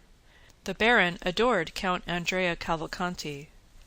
Not so Mademoiselle Eugénie Danglars. With an instinctive hatred of matrimony, she suffered Andrea's attentions in order to get rid of Morcerf. But when Andrea urged his suit, she betrayed an entire dislike to him. The Baron might possibly have perceived it, but attributing it to a caprice feigned ignorance. The delay demanded by Beauchamp had nearly expired. Morcerf appreciated the advice of Monte Cristo to let things die away of their own accord. No one had taken up the remark about the general, and no one had recognized in the officer who betrayed the castle of Yanina the noble count in the House of Peers. Albert, however, felt no less insulted. The few lines which had irritated him were certainly intended as an insult. Besides, the manner in which Beauchamp had ended the conference left a bitter recollection in his heart. He cherished the thought of the duel, hoping to conceal its true cause even from his seconds. Beauchamp had not been seen since the day he visited Albert, and those of whom the latter inquired always told him he was out on a journey which would detain him some days. Where he was, no one knew. One morning Albert was awakened by his valet de chambre, who announced Beauchamp. Albert rubbed his eyes, ordered his servant to introduce him into the small smoking room on the ground floor, dressed himself quickly, and went down. He found Beauchamp pacing the room. On perceiving him, Beauchamp stopped. Your arrival here, without waiting my visit at your house today, looks well, sir, said Albert. Tell me, may I shake hands with you, saying, Beauchamp, acknowledge you have injured me, and retain my friendship? Or must I simply propose to you a choice of arms? Albert, said Beauchamp, with a look of sorrow which stupefied the young man, let us first sit down and talk. Rather, sir, before we sit down, I must demand your answer. Albert, said the journalist, these are questions which it is difficult to answer. I will facilitate it by repeating the question. Will you, or will you not, retract? Morcerf, it is not enough to answer yes or no to questions which concern the honour, the social interest, and the life of such a man as Lieutenant General the Count of Morcerf, peer of France. What must then be done? What I have done, Albert. I reasoned thus. Money, time, and fatigue are nothing compared with the reputation and interests of a whole family. Probabilities will not suffice. Only facts will justify a deadly combat with a friend. If I strike with the sword, or discharge the contents of a pistol at man whom for 3 years I have been on terms of intimacy, I must at least know why I do so. I must meet him with a heart at ease, and that quiet conscience which a man needs when his own arm must save his life. Well, said Morcerf impatiently, what does all this mean? It means that I have just returned from Yanina. From Yanina? Yes. Impossible. Here is my passport. Examine the visa. Geneva, Milan, Venice, Trieste, Gelvino, Yanina. Will you believe the government of a republic, a kingdom, and an empire? Albert cast his eyes on the passport, then raised them in astonishment to Beauchamp. You have been to Yanina? Said he. Albert, had you been a stranger, a foreigner, a simple lord like that Englishman who came to demand satisfaction 3 or 4 months since, and whom I killed to get rid of, I should not have taken this trouble. But I thought this mark of consideration due to you. I took a week to go, another to return, 4 days of quarantine, and 48 hours to stay there. That makes 3 weeks. I returned last night, and here I am. What circumlocution! How long are you before you tell me what I most wish to know? Because in truth, Albert— You hesitate? Yes, I fear. You fear to acknowledge that your correspondent has deceived you? Oh, no self-love, Beauchamp. Acknowledge it, Beauchamp. Your courage cannot be doubted. Not so, murmured the journalist. On the contrary. Albert turned frightfully pale. He endeavoured to speak, but the words died on his lips. My friend, said Beauchamp in the most affectionate tone, I should gladly make an apology, but alas! But what? The paragraph was correct, my friend. What? That French officer? Yes. Fernand? Yes. The traitor who surrendered the castle of the man in whose service he was? Pardon me, my friend, that man was your father. Albert advanced furiously toward Beauchamp, but the latter restrained him more by a mild look than by his extended hand. My friend, he said, here is proof of it. Albert opened the paper. It was an attestation of 4 notable inhabitants of Yanina, proving that Colonel Fernand Mondego, in the service of Ali Tepelini, had surrendered the castle for 2 million crowns. The signatures were perfectly legal.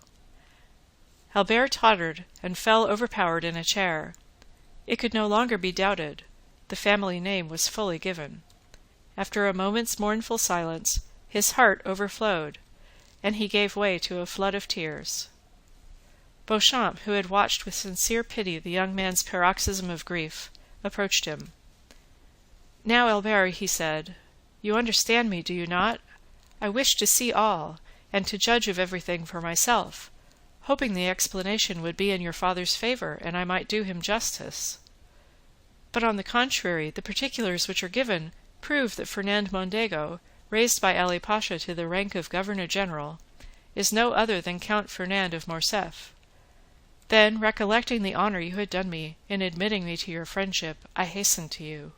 Albert, still extended on the chair, covered his face with both hands, as if to prevent the light from reaching him. I hastened to you, continued Beauchamp, to tell you, Albert, that in this changing age the faults of a father cannot revert upon his children. Few have passed through this revolutionary period, in the midst of which we were born, without some stain or infamy or blood to soil the uniform of the soldier or the gown of the magistrate. Now I have these proofs, Albert, and I am in your confidence. No human power can force me to a duel which your own conscience would reproach you with as criminal. But I come to offer you what you can no longer demand of me. Do you wish these proofs, these attestations, which I alone possess, to be destroyed? Do you wish this frightful secret to remain with us? Confided to me, it shall never escape my lips. Say, Albert, my friend, do you wish it? Albert threw himself on Beauchamp's neck. Ah, noble fellow, cried he. Take these, said Beauchamp, presenting the papers to Albert. Albert seized them with a convulsive hand, tore them in pieces, and trembling lest the least vestige should escape and one day appear to confront him, he approached the waxlight, always kept burning for cigars, and burned every fragment. Dear, excellent friend, murmured Albert, still burning the papers. Let all be forgotten as a sorrowful dream, said Beauchamp. Let it vanish as the last sparks from the blackened paper, and disappear as the smoke from those silent ashes.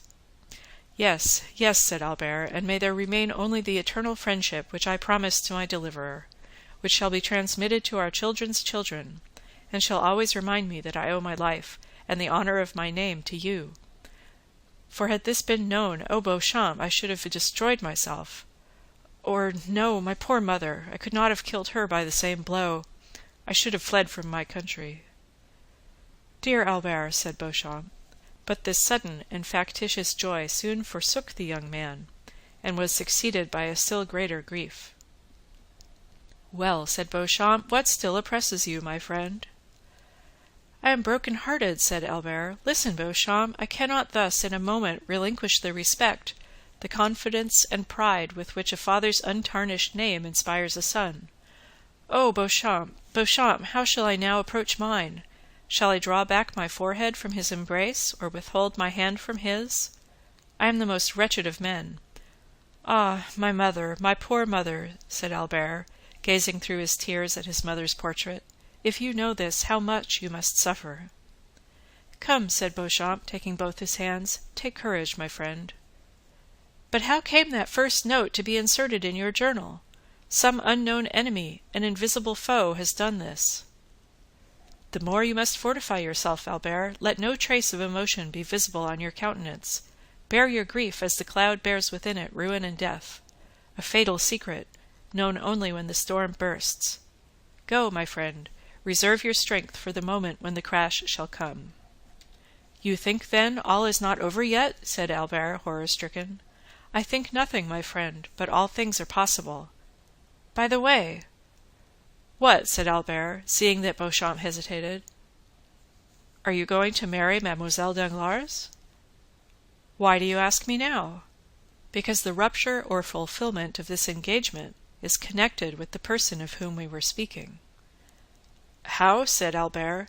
You think Monsieur Danglars— I only ask you how your engagement stands. Pray put no construction on my words that I do not mean they should convey, and give them no undue weight. No, said Albert, the engagement is broken off. Well, said Beauchamp. Then, seeing the young man was about to relapse into melancholy, Let us go out, Albert, said he. A ride in the wood in the phaeton or on horseback will refresh you. We will then return to breakfast, and you shall attend to your affairs, and I to mine. Willingly, said Albert, but let us walk. I think a little exertion would do me good. The two friends walked out on the fortress. When they arrived at the Madeleine, Since we are out, said Beauchamp, let us call on Monsieur de Monte Cristo.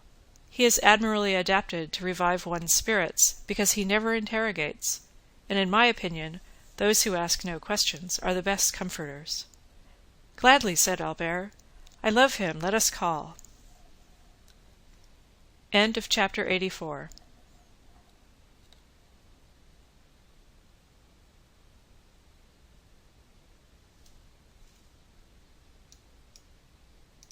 Chapter 85. The Journey. Monte Cristo uttered a joyful exclamation on seeing the young men together. Aha, said he, I hope all is over, explained and settled. Yes, said Beauchamp, the absurd reports have died away, and should they be renewed, I would be the first to oppose them, so let us speak no more of it. Albert will tell you, replied the count, that I gave him the same advice. Look, added he, I am finishing the most execrable morning's work. What is it? Said Albert, arranging your papers apparently. My papers? Thank God, no, my papers are all in capital order, because I have none, but Monsieur Cavalcante's. Monsieur Cavalcante's? Asked Beauchamp. Yes. Do you not know that this is a young man whom the count is introducing? Said Morcerf. Let us not misunderstand each other, replied Monte Cristo. I introduced no one, and certainly not Monsieur Cavalcanti. And who, said Albert with a forced smile, is to marry Mademoiselle Danglars instead of me, which grieves me cruelly. What? Cavalcanti is going to marry Mademoiselle Danglars? Asked Beauchamp. Certainly. Do you come from the end of the world? Said Monte Cristo. You, a journalist, the husband of renown? It is the talk of all Paris. And you, Count, have you made this match? Asked Beauchamp. I? Silence, purveyor of gossip, do not spread that report. I make a match? No, you do not know me. I have done all in my power to oppose it. Ah, I understand, said Beauchamp, on our friend Albert's account. On my account, said the young man. Oh, no, indeed, the count will do me the justice to assert that I have, on the contrary, always entreated him to break off my engagement, and happily it is ended. The count pretends I have not him to thank, so be it. I will erect an altar Dio ignoto. Listen, said Monte Cristo. I have had little to do with it, for I am at variance both with the father-in-law and the young man. There is only Mademoiselle Eugénie, who appears but little charmed with the thoughts of matrimony, and who, seeing how little I was disposed to persuade her to renounce her dear liberty, retains any affection for me. And do you say this wedding is at hand? Oh, yes, in spite of all I could say. I do not know the young man. He is said to be of good family and rich, but I never trusted vague assertions. I have warned Monsieur Danglars of it till I am tired, but he is fascinated with his Lucanese. I have even informed him of a circumstance I consider very serious. The young man was either charmed by his nurse, stolen by gypsies, or lost by his tutor, I scarcely know which. But I do know his father lost sight of him for more than 10 years. What he did during these 10 years, God only knows. Well, all that was useless. They have commissioned me to write to the major to demand papers, and here they are. I send them, but like Pilate, washing my hands. And what does Mademoiselle d'Armilly say to you for robbing her of her pupil? Oh, well, I don't know, but I understand that she is going to Italy. Madame Danglars asked me for letters of recommendation for the impresarii. I gave her a few lines for the director of the Valle Theatre, who is under some obligation to me. But what is the matter, Albert? You look dull. Are you, after all, unconsciously in love with Mademoiselle Eugénie? I am not aware of it, said Albert, smiling sorrowfully. Beauchamp turned to look at some paintings. But, continued Monte Cristo, you are not in your usual spirits. I have a dreadful headache, said Albert. Well, my dear Viscount, I have an infallible remedy to propose to you. What is that? Asked the young man. A change. Indeed? Said Albert. Yes, and as I am just now excessively annoyed, I shall go from home. Shall we go together? You annoyed, Count? Said Beauchamp, and by what? Ah, you think very lightly of it. I should like to see you with the brief preparing in your house. What brief? The one Monsieur de Villefort is preparing against my amiable assassin. Some brigand escaped from the gallows, apparently. True, said Beauchamp, I saw it in the paper. Who is this Caderousse? Some provincial, it appears. Monsieur de Villefort heard of him at Marseilles, and Monsieur Danglars recollects having seen him. Consequently, the procureur is very active in the affair, and the prefect of police very much interested. And thanks to that interest, for which I am very grateful, they send me all the robbers of Paris and the neighbourhood under pretence of their being Caderousse's murderers, so that in 3 months, if this continue, every robber and assassin in France will have the plan of my house at his finger's end. I am resolved to desert them and go to some remote corner of the earth, and shall be happy if you will accompany, Viscount. Willingly. Then it is settled? Yes, but where? I have told you, where the air is pure, where every sound soothes, where one is sure to be humbled, however proud may be his nature. I love that humiliation, I who am master of the universe, as was Augustus. But where are you really going? To sea, Viscount. You know I am a sailor. I was rocked when an infant in the arms of old ocean, and on the bosom of the beautiful Amphitrite. I have sported with the green mantle of the one and the azure robe of the other. I love the sea as a mistress, and pine if I do not often see her. Let us go, Count. To sea? Yes. You accept my proposal? I do. Well, Viscount, there will be in my courtyard this evening a good travelling britska, with 4 post-horses, in which one may rest as in a bed. Monsieur Beauchamp, it holds 4 very well. Will you accompany us? Thank you, I have just returned from sea. What? You have been to sea? Yes, I have just made a little excursion to the Borromean Islands, Lake Maggiore. What of that? Come with us, said Albert. No, dear Morcerf, you know I only refuse when the thing is impossible. Besides, it is important, he added in a low tone, that I should remain in Paris just now to watch the paper. Ah, you are a good and excellent friend, said Albert. Yes, you are right. Watch, Beauchamp, and try to discover the enemy who made this disclosure. Albert and Beauchamp parted, the last pressure of their hands expressing what their tongues could not before a stranger. Beauchamp is a worthy fellow, said Monte Cristo, when the journalist was gone. Is he not, Albert? Yes, and a sincere friend. I love him devotedly. But now we are alone, although it is immaterial to me. Where are we going? Into Normandy, if you like. Delightful. Shall we be quite retired, have no society, no neighbours? Our companions will be riding horses, dogs to hunt with, and a fishing boat. Exactly what I wish for. I will apprise my mother of my intention and return to you. But shall you be allowed to go into Normandy? I may go where I please. Yes, I am aware you may go alone, since I once met you in Italy, but to accompany the mysterious Monte Cristo? You forget, Count, that I have often told you of the deep interest my mother takes in you. Woman is fickle, said Francis I. Woman is like a wave of the sea, said Shakespeare. Both the great king and the great poet ought to have known woman's nature well. Woman's, yes. My mother is not woman, but a woman. As I am only a humble foreigner, you must pardon me if I do not understand all the subtle refinements of your language. What I mean to say is, that my mother is not quick to give her confidence, but when she does, she never changes. Ah, yes, indeed, said Monte Cristo with a sigh. And do you think she is in the least interested in me? I repeat it, you must really be a very strange and superior man, for my mother is so absorbed by the interest you have excited, that when I am with her she speaks of no one else.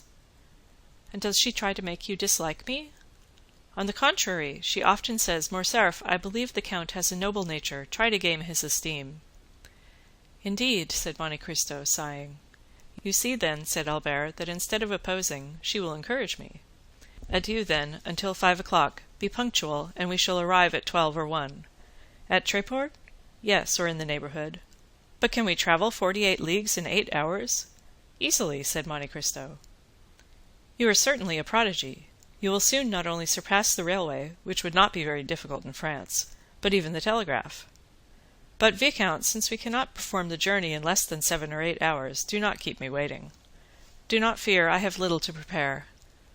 Monte Cristo smiled as he nodded to Albert, then remained a moment absorbed in deep meditation. But passing his hand across his forehead as if to dispel his reverie, he rang the bell twice, and Bertuccio entered. Bertuccio, he said, I intend going this evening to Normandy, instead of tomorrow or the next day. You will have sufficient time before 5 o'clock. Dispatch a messenger to apprise the grooms at the first station. Monsieur de Morcerf will accompany me. Bertuccio obeyed, and dispatched a courier to Pognon to say the travelling carriage would arrive at 6 o'clock. From Pognon another express was sent to the next stage, and in 6 hours all the horses stationed on the road were ready. Before his departure, the Count went to Heidi's apartments, told her his intention, and resigned everything to her care. Albert was punctual. The journey soon became interesting from its rapidity, of which Morcerf had formed no previous idea. Truly, said Monte Cristo, with your post-horses going at the rate of 2 leagues an hour, and that absurd law that one traveller shall not pass another without permission, so that an invalid or ill-tempered traveller may detain those who are well and active, it is impossible to move. I escape this annoyance by travelling with my own postilion and horses, do I not, Ellie? The Count put his head out of the window, and whistled, and the horses appeared to fly. The carriage rolled with a thundering noise over the pavement, and everyone turned to notice the dazzling meteor. Ali, smiling, repeated the sound, grasped the reins with a firm hand, and spurred his horses, whose beautiful manes floated in the breeze. This child of the desert was in his element, and with his black face and sparkling eyes appeared, in the cloud of dust he raised, like the genius of the simoon and the god of the hurricane. "I never knew till now the delight of speed," said Morcerf, and the last cloud disappeared from his brow. "But where the devil do you get such horses? Are they made to order?" "Precisely," said the count. 6 years since I bought a horse in Hungary remarkable for its swiftness. The 32 that we shall use tonight are its progeny. They are all entirely black, with the exception of a star upon the forehead." "That is perfectly admirable. But what do you do, count, with all these horses?" "You see, I travel with them." "But you are not always travelling." "When I no longer require them, Bertuccio will sell them, and he expects to realize 30 or 40,000 francs by the sale." "But no monarch in Europe will be wealthy enough to purchase them." "Then he will sell them to some eastern vizier, who will empty his coffers to purchase them, and refill them by applying the bastinado to his subjects." "Count, may I suggest one idea to you?" "Certainly." "It is that, next to you, Bertuccio must be the richest gentleman in Europe." "You are mistaken, Viscount. I believe he has not a franc in his possession." "Then he must be a wonder. My dear count, if you tell me many more marvellous things, I warn you I shall not believe them." "I countenance nothing that is marvellous, Monsieur Albert. Tell me, why does a steward rob his master?" "Because I suppose it is his nature to do so, for the love of robbing." "You are mistaken. It is because he has a wife and family, and ambitious desires for himself and them. Also because he is not sure of always retaining his situation, and wishes to provide for the future. Now Monsieur Bertuccio is alone in the world. He uses my property without accounting for the use he makes of it. He is sure never to leave my service." "Why?" "Because I should never get a better." "Probabilities are deceptive." "But I deal in certainties. He is the best servant over whom one has the power of life and death." "Do you possess that right over Bertuccio?" "Yes." There are words which close a conversation with an iron door. Such was the count's yes. The whole journey was performed with equal rapidity. The 32 horses, dispersed over 7 stages, brought them to their destination in 8 hours. At midnight they arrived in the gate of a beautiful park. The porter was in attendance. He had been apprised by the groom of the last stage of the count's approach. At 2:30 in the morning, Morcerf was conducted to his apartments, where a bath and supper were prepared. The servant who had travelled at the back of the carriage waited on him. Baptistin, who rode in front, attended the count. Albert bathed, took his supper, and went to bed. All night he was lulled by the melancholy noise of the surf. On rising, he went to his window, which opened on a terrace, having the sea in front, and at the back a pretty park bounded by a small forest. In a creek lay a little sloop, with a narrow keel and high masts, bearing on its flag the Monte Cristo arms, which were a mountain on a sea azure, with a cross gules on the shield. Around the schooner lay a number of small fishing boats belonging to the fishermen of the neighbouring village, like humble subjects awaiting orders from their queen. There, as in every spot where Monte Cristo stopped, if but for 2 days, luxury abounded and life went on with the utmost ease. Albert found in his anteroom 2 guns, with all the accoutrements for hunting, a lofty room on the ground floor containing all the ingenious instruments the English, eminent in piscatory pursuits, since they are patient and sluggish, have invented for fishing. The day passed in pursuing those exercises in which Monte Cristo excelled. They killed a dozen pheasants in the park, as many trout in the stream, dined in a summer house overlooking the ocean, and took tea in the library. Toward the evening of the 3rd day, Albert, completely exhausted with the exercise which invigorated Monte Cristo, was sleeping in an armchair near the window, while the count was designing with his architect the plan of a conservatory in his house, when the sound of a horse at full speed on the high road made Albert look up. He was disagreeably surprised to see his own valet de chambre, who he had not brought, that he might not inconvenience Monte Cristo. "Florentine here!" he cried, starting up. "Is my mother ill?" And he hastened to the door. Monte Cristo watched and saw him approach the valet, who drew a small sealed parcel from his pocket, containing a newspaper and a letter. "From whom is this?" he said eagerly. "From Monsieur Beauchamp," replied Florentine. "Did he send you?" "Yes, sir, he sent for me to his house, gave me money for my journey, procured a horse, and made me promise not to stop till I had reached you. I have come in 15 hours. Albert opened the letter with fear, uttered a shriek on reading the first line, and seized the paper. His sight was dimmed, his legs sank under him, and he would have fallen had not Florentine supported him. "Poor young man," said Monte Cristo in a low voice. "It is true, then, that the sin of the father shall fall on the children to the 3rd and 4th generation." Meanwhile Albert had revived, and continuing to read, he threw back his head, saying, "Florentine, is your horse fit to return immediately? It is a poor lame post-horse. In what state was the house when you left?" "All was quiet, but on returning from Monsieur Beauchamp, I found Madame in tears. She had sent for me to know when you would return. I told her my orders from Monsieur Beauchamp. She first extended her arms to prevent me, but after a moment's reflection, 'Yes, go, Florentine,' she said, 'and may he come quickly.'" "Yes, my mother," said Albert, "I will return, and woe to the infamous wretch, but first of all I must get there." He went back to the room where he had left Monte Cristo. 5 minutes had sufficed to make a complete transformation in his appearance.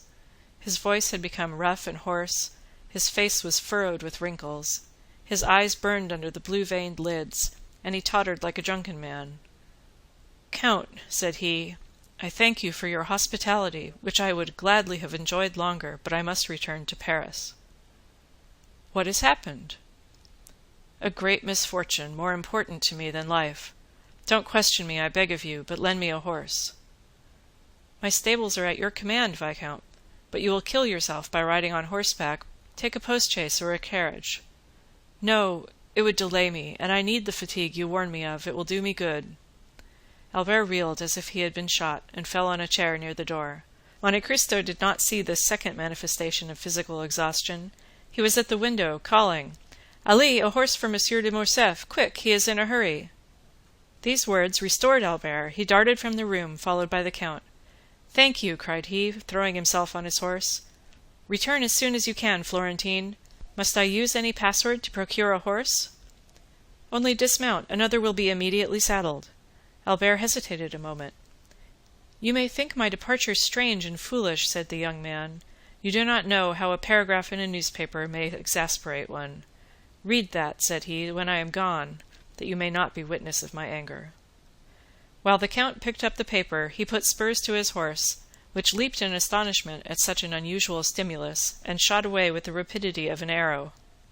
The count watched him with a feeling of compassion, and when he had completely disappeared, read as follows: "The French officer in the service of Ali Pasha of Yanina, alluded to 3 weeks since in the Impartial, who not only surrendered the castle of Yanina, but sold his benefactor to the Turks, styled himself truly at that time Fernand, as our esteemed contemporary states, but he has since added to his Christian name a title of nobility and a family name. He now calls himself the Count of Morcerf, and ranks among the peers." Thus the terrible secret, which Beauchamp has so generously destroyed, appeared again like an armed phantom, and another paper, deriving its information from some malicious source, had published 2 days after Albert's departure for Normandy the few lines which had rendered the unfortunate young man almost crazy. End of chapter 85.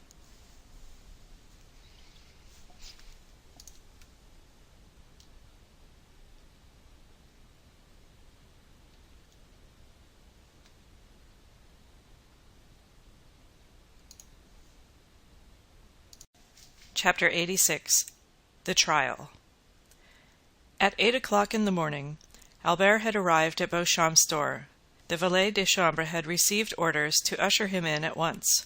Beauchamp was in his bath. "Here I am," said Albert. "Well, my poor friend," replied Beauchamp, "I expected you." "I need not say I think you are too faithful and too kind to have spoken of that painful circumstance. Your having sent for me is another proof of your affection. So, without losing time, tell me, have you the slightest idea whence this terrible blow proceeds?" "I think I have some clue." "But first, tell me all the particulars of this shameful plot." Beauchamp proceeded to relate to the young man, who was overwhelmed with shame and grief, the following facts. 2 days previously, the article had appeared in another paper besides the Impartial, and, what was more serious, one that was well known as a government paper. Beauchamp was breakfasting when he read the paragraph.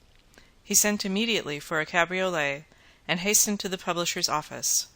Although professing diametrically opposite principles from those of the editor of the other paper, Beauchamp, as it sometimes, we may say often, happens, was his intimate friend. The editor was reading, with apparent delight, a leading article in the same paper on beet sugar, probably a composition of his own. "Ah, pardieu," said Beauchamp, "with the paper in your hand, my friend, I need not tell you the cause of my visit." "Are you interested in the sugar question?" asked the editor of the ministerial paper. "No," replied Beauchamp, "I have not considered the question. A totally different subject interests me." "What is it?" "The article relative to Morcerf." "Indeed, is it not a curious affair?" "So curious that I think you are running a great risk of a prosecution for defamation of character." "Not at all. We have received with the information all the requisite proofs, and we are quite sure Monsieur de Morcerf will not raise his voice against us. Besides, it is rendering a service to one's country to denounce these wretched criminals who are unworthy of the honour bestowed upon them." Beauchamp was thunderstruck. "Who, then, has so correctly informed you?" asked he, "for my paper, which gave the first information of the subject, has been obliged to stop for want of proof. And yet we are more interested than you in exposing Monsieur de Morcerf, as he is a peer of France, and we are of the opposition."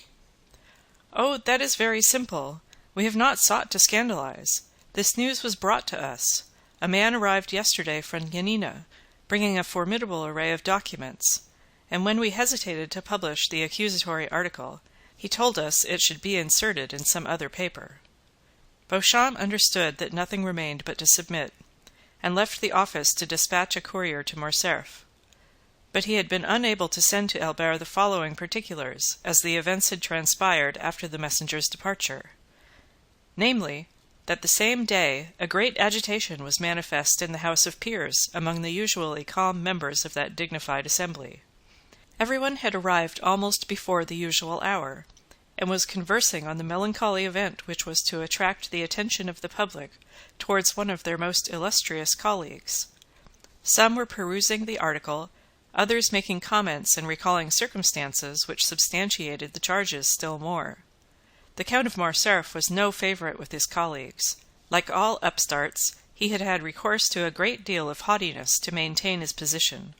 The true nobility laughed at him, the talented repelled him, and the honourable instinctively despised him. He was, in fact, in the unhappy position of the victim marked for sacrifice. The finger of God once pointed at him, everyone was prepared to raise the hue and cry. The Count of Morcerf alone was ignorant of the news. He did not take in the paper containing the defamatory article, and he had passed the morning in writing letters and in trying a horse. He arrived at his usual hour, with a proud look and insolent demeanour. He alighted, passed through the corridors, and entered the house without observing the hesitation of the doorkeepers or the coolness of his colleagues. Business had already been going on for half an hour when he entered. Everyone held the accusing paper, but, as usual, no one liked to take upon himself the responsibility of the attack. At length an honourable peer, Morcerf's acknowledged enemy, ascended the tribune with that solemnity which announced that the expected moment had arrived.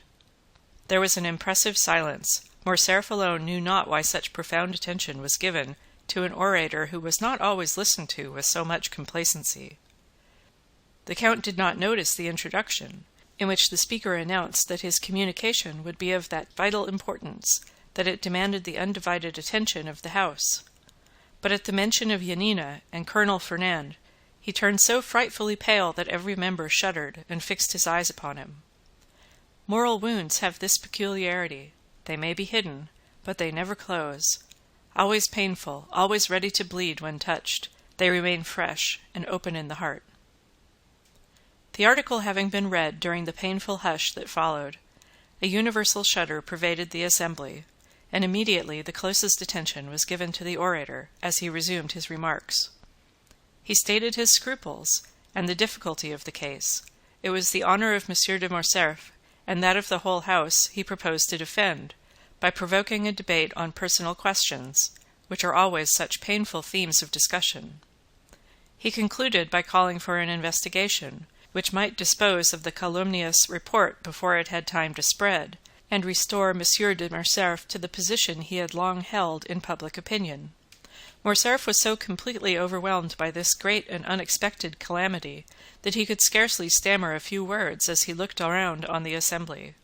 This timidity, which might proceed from the astonishment of innocence as well as the shame of guilt, conciliated some in his favour, for men who are truly generous are always ready to compassionate when the misfortune of their enemy surpasses the limits of their hatred.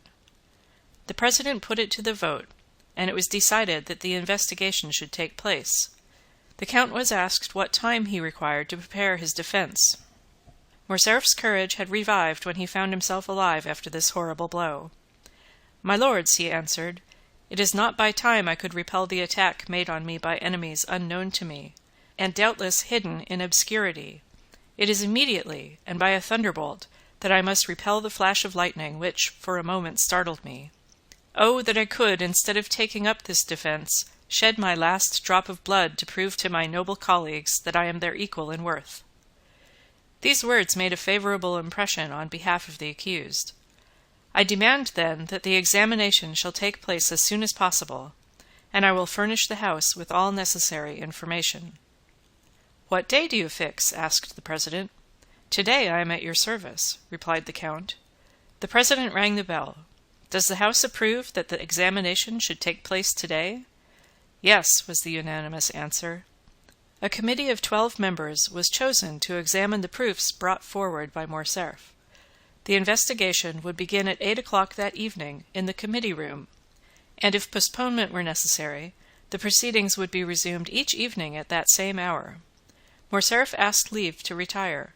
He had to collect the documents he had long been preparing against this storm, which his sagacity had foreseen. Albert listened, trembling now with hope, then with anger, and then again with shame, for from Beauchamp's confidence he knew his father was guilty, and he asked himself how, since he was guilty, he could prove his innocence. Beauchamp hesitated to continue his narrative. "What next?" asked Albert. "What next? What next? My friend, you impose a painful task on me. Must you know all?" "Absolutely, and rather from your lips than another's." "Muster up all your courage, then, for never have you required it more." Albert passed his hand over his forehead as if to try his strength, as a man who is preparing to defend his life proves his shield and bends his sword. He thought himself strong enough, for he mistook fever for energy. "Go on," he said. "The evening arrived. All Paris was in expectation. Many said your father had only to show himself to crush the charge against him. Many others said he would not appear, while some asserted that they had seen him start for Brussels, and others went to the police office to inquire if he had taken out a passport. I used all my influence with one of the committee, a young peer of my acquaintance, to get admission to one of the galleries. He called for me at 7 o'clock, and before anyone had arrived asked one of the doorkeepers to place me in a box. I was concealed by a column, and might witness the whole of the terrible scene which was about to take place. At 8 o'clock all were in their places, and Monsieur de Morcerf entered at the last stroke. He held some papers in his hand, his countenance was calm and his step firm, and he was dressed with great care in his military uniform, which was buttoned completely up to the chin. His presence produced a good effect. The committee was made up of liberals, several of whom came forward to shake hands with him. Albert felt his heart bursting at these particulars, but gratitude mingled with his sorrow. He would gladly have embraced those who had given his father this proof of esteem at a moment when his honour was so powerfully attacked. At this moment, one of the doorkeepers brought in a letter for the president. "You are at liberty to speak, Monsieur de Morcerf," said the president, as he unsealed the letter. And the count began his defence, I assure you, Albert, in a most eloquent and skilful manner. He produced documents proving that the Vizier Yanina had up until the last moment honoured him with his entire confidence, since he had interested him with the negotiation of life and death with the emperor. He produced the ring, his mark of authority, with which Ali Pasha generally sealed his letters, and which the latter had given him, that he might on his return at any hour of the day or night gain access to his presence, even in the harem. Unfortunately, the negotiation failed, and when he returned to defend his benefactor he was dead. But, said the Count, so great was Ali Pasha's confidence, that on his death-bed he resigned his favourite mistress and her daughter to my care. Albert started on hearing these words. The history of Haydée occurred to him, and he remembered what she had said of that message and the ring, and the manner in which she had been sold and made a slave. "And what effect did this discourse produce?" anxiously inquired Albert. "I acknowledge it affected me, and indeed all the committee also," said Beauchamp. Meanwhile, the president carelessly opened the letter which had been brought to him, but the first lines aroused his attention. He read them again and again, and fixing his eyes on Monsieur de Morcerf, "Count," said he, "you have said that the vizier of Yanina confided his wife and daughter to your care." "Yes, sir," replied Morcerf, "but in that, like all the rest, misfortune pursued me. On my return, Vasiliki and her daughter Haydée had disappeared." "Did you know them?" "My intimacy with the Pasha and his unlimited confidence had gained me an introduction to them, and I had seen them above 20 times. "Have you any idea what became of them?" "Yes, sir, I heard they had fallen victims to their sorrow, and perhaps to their poverty. I was not rich, my life was in constant danger, I could not seek them, to my great regret." The president frowned imperceptibly. "Gentlemen," said he, "you have heard the Comte de Morcerf's defence. Can you, sir, produce any witnesses to the truth of what you have asserted?" "Alas, no, monsieur," replied the count. "All those who surrounded the vizier, or who knew me at his court, are either dead or gone away I know not where. I believe that I alone, of all my countrymen, survived that dreadful war. I have only the letters of Ali Tepelini, which I have placed before you, the ring, a token of his good will, which is here, and lastly, the most convincing proof I can offer, after anonymous attack, and that is the absence of any witness against my veracity and the purity of my military life." A murmur of approbation ran through the assembly, and at this moment, Albert, had nothing more transpired, your father's cause had been gained. It only remained to put it to the vote, when the president resumed, "Gentlemen, and you, monsieur, you will not be displeased, I presume, to listen to one who calls himself a very important witness, and who has just presented himself. He is, doubtless, come to prove the perfect innocence of our colleague. Here is a letter I have just received on the subject. Shall it be read, or shall it be passed over, and shall we take no notice of this incident?" Monsieur de Morcerf turned pale, and clenched his hands on the papers he held. The committee decided to hear the letter. The count was thoughtful and silent. The president read, "Mr. President, I can furnish the committee of inquiry into the conduct of the lieutenant-general, the Count of Morcerf, in Epirus and in Macedonia, with important particulars." The president paused, and the count turned pale. The president looked at his auditors. "Proceed," was heard on all sides. The president resumed, "I was on the spot at the death of Ali Pasha. I was present during his last moments. I know what has become of Vasiliki and Haydée. I am at the command of the committee, and even claim the honour of being heard. I shall be in the lobby when this note is delivered to you." "And who is this witness, or rather this enemy?" asked the count, in a tone in which there was a visible alteration. "We shall know, sir," replied the president. "Is the committee willing to hear this witness?" "Yes, yes," they all said at once. The doorkeeper was called. "Is there anyone in the lobby?" said the president. "Yes, sir." "Who is it?" "A woman, accompanied by a servant." Everyone looked at his neighbour. "Bring her in," said the president. 5 minutes after, the doorkeeper again appeared. All eyes were fixed on the door, and I, said Beauchamp, shared the general expectation and anxiety. Behind the doorkeeper walked a woman enveloped in a large veil, which completely concealed her. It was evident, from her figure and the perfumes she had about her, that she was young and fastidious in her tastes, but that was all. The president requested her to throw aside her veil, and it was then seen that she was dressed in the Grecian costume, and was remarkably beautiful. "Ah," said Albert, "it was she." "Who?" "Haydée." Who told you that? Alas, I guess it. But go on, Beauchamp. You see I am calm and strong, and yet we must be drawing near the disclosure. Monsieur de Morcerf, continued Beauchamp, looked at this woman with surprise and terror. Her lips were about to pass his sentence of life or death. To the committee the adventure was so extraordinary and curious that the interest they had felt for the Count's safety became now quite a secondary matter. The president himself advanced to place a seat for the young lady, but she declined availing herself of it. As for the Count, he had fallen on his chair. It was evident that his legs refused to support him. "Madam," said the president, "you have engaged to furnish the committee with some important particulars respecting the affair at Yanina, and you have stated that you were an eye-witness of the event." "I was, indeed," said the stranger, with a tone of sweet melancholy, and the sonorous voice peculiar to the East. "But allow me to say that you must have been very young then." "I was 4 years old, but as these events deeply concerned me, not a single detail has escaped my memory." "In what manner could these events concern you, and who are you that they should have made so deep an impression on you?" "On them depended my father's life," replied she. "I am Heidi, the daughter of Ali Tepelini, Pasha of Yanina, and of Vasiliki, his beloved wife."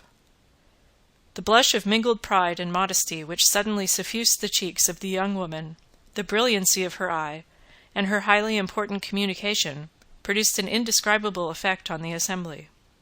As for the Count, he could not have been more overwhelmed if a thunderbolt had fallen at his feet and opened an immense gulf before him.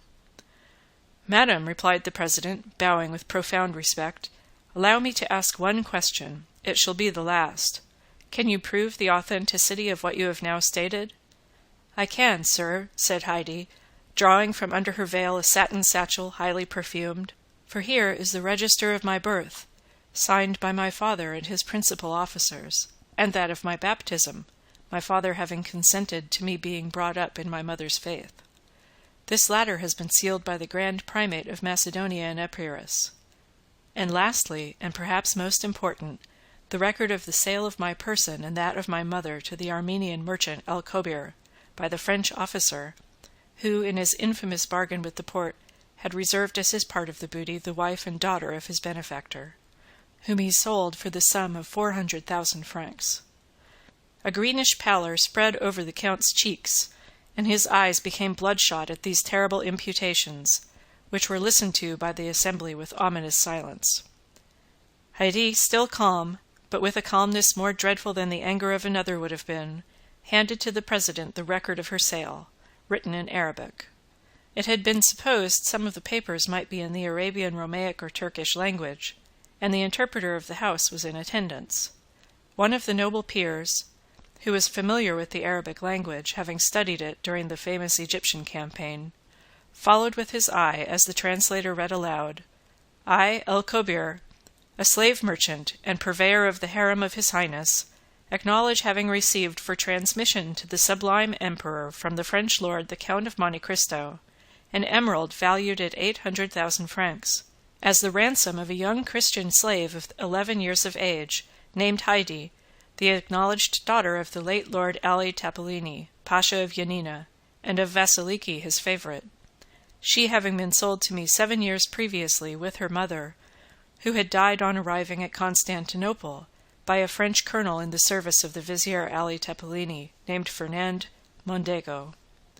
The above-mentioned purchase was made on His Highness' account, whose mandate I had, for the sum of 400,000 francs, given at Constantinople by authority of His Highness in the year 1247 of the Hegira. Signed, Alcobir. That this record should have all due authority, it shall bear the imperial seal, which the vendor is bound to have affixed to it." Near the merchant's signature there was indeed the seal of the sublime emperor. A dreadful silence followed the reading of this document. The Count could only stare, and his gaze, fixed as if unconsciously on Heidi, seemed one of fire and blood. "Madam," said the president, "may reference be made to the Count of Monte Cristo, who is now, I believe, in Paris?" "Sir," replied Heidi, "the Count of Monte Cristo, my foster-father, has been in Normandy the last 3 days." "Who, then, has counselled you to take this step, one for which the court is deeply indebted to you, and which is perfectly natural, considering your birth and your misfortunes." "Sir," replied Haydée, "I have been led to take this step from a feeling of respect and grief. Although a Christian, may God forgive me, I have always sought to revenge my illustrious father. Since I set my foot in France and knew the traitor lived in Paris, I have watched carefully. I live retired in the house of my noble protector, but I do it from choice. I love retirement and silence, because I can live with my thoughts and recollections of past days. But the Count of Monte Cristo surrounds me with every paternal care, and I am ignorant of nothing which passes in the world. I learn all in the silence of my apartments.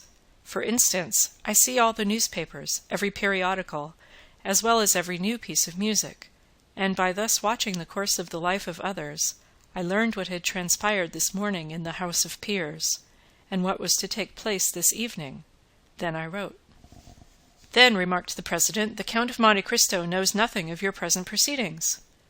"He is quite unaware of them, and I have but one fear, which is that he should disapprove of what I have done. But it is a glorious day for me," continued the young girl, raising her ardent gaze to heaven, "that on which I find at last an opportunity of avenging my father." The count had not uttered one word the whole of this time. His colleagues looked at him, and doubtless pitied his prospects, blighted under the perfumed breath of a woman.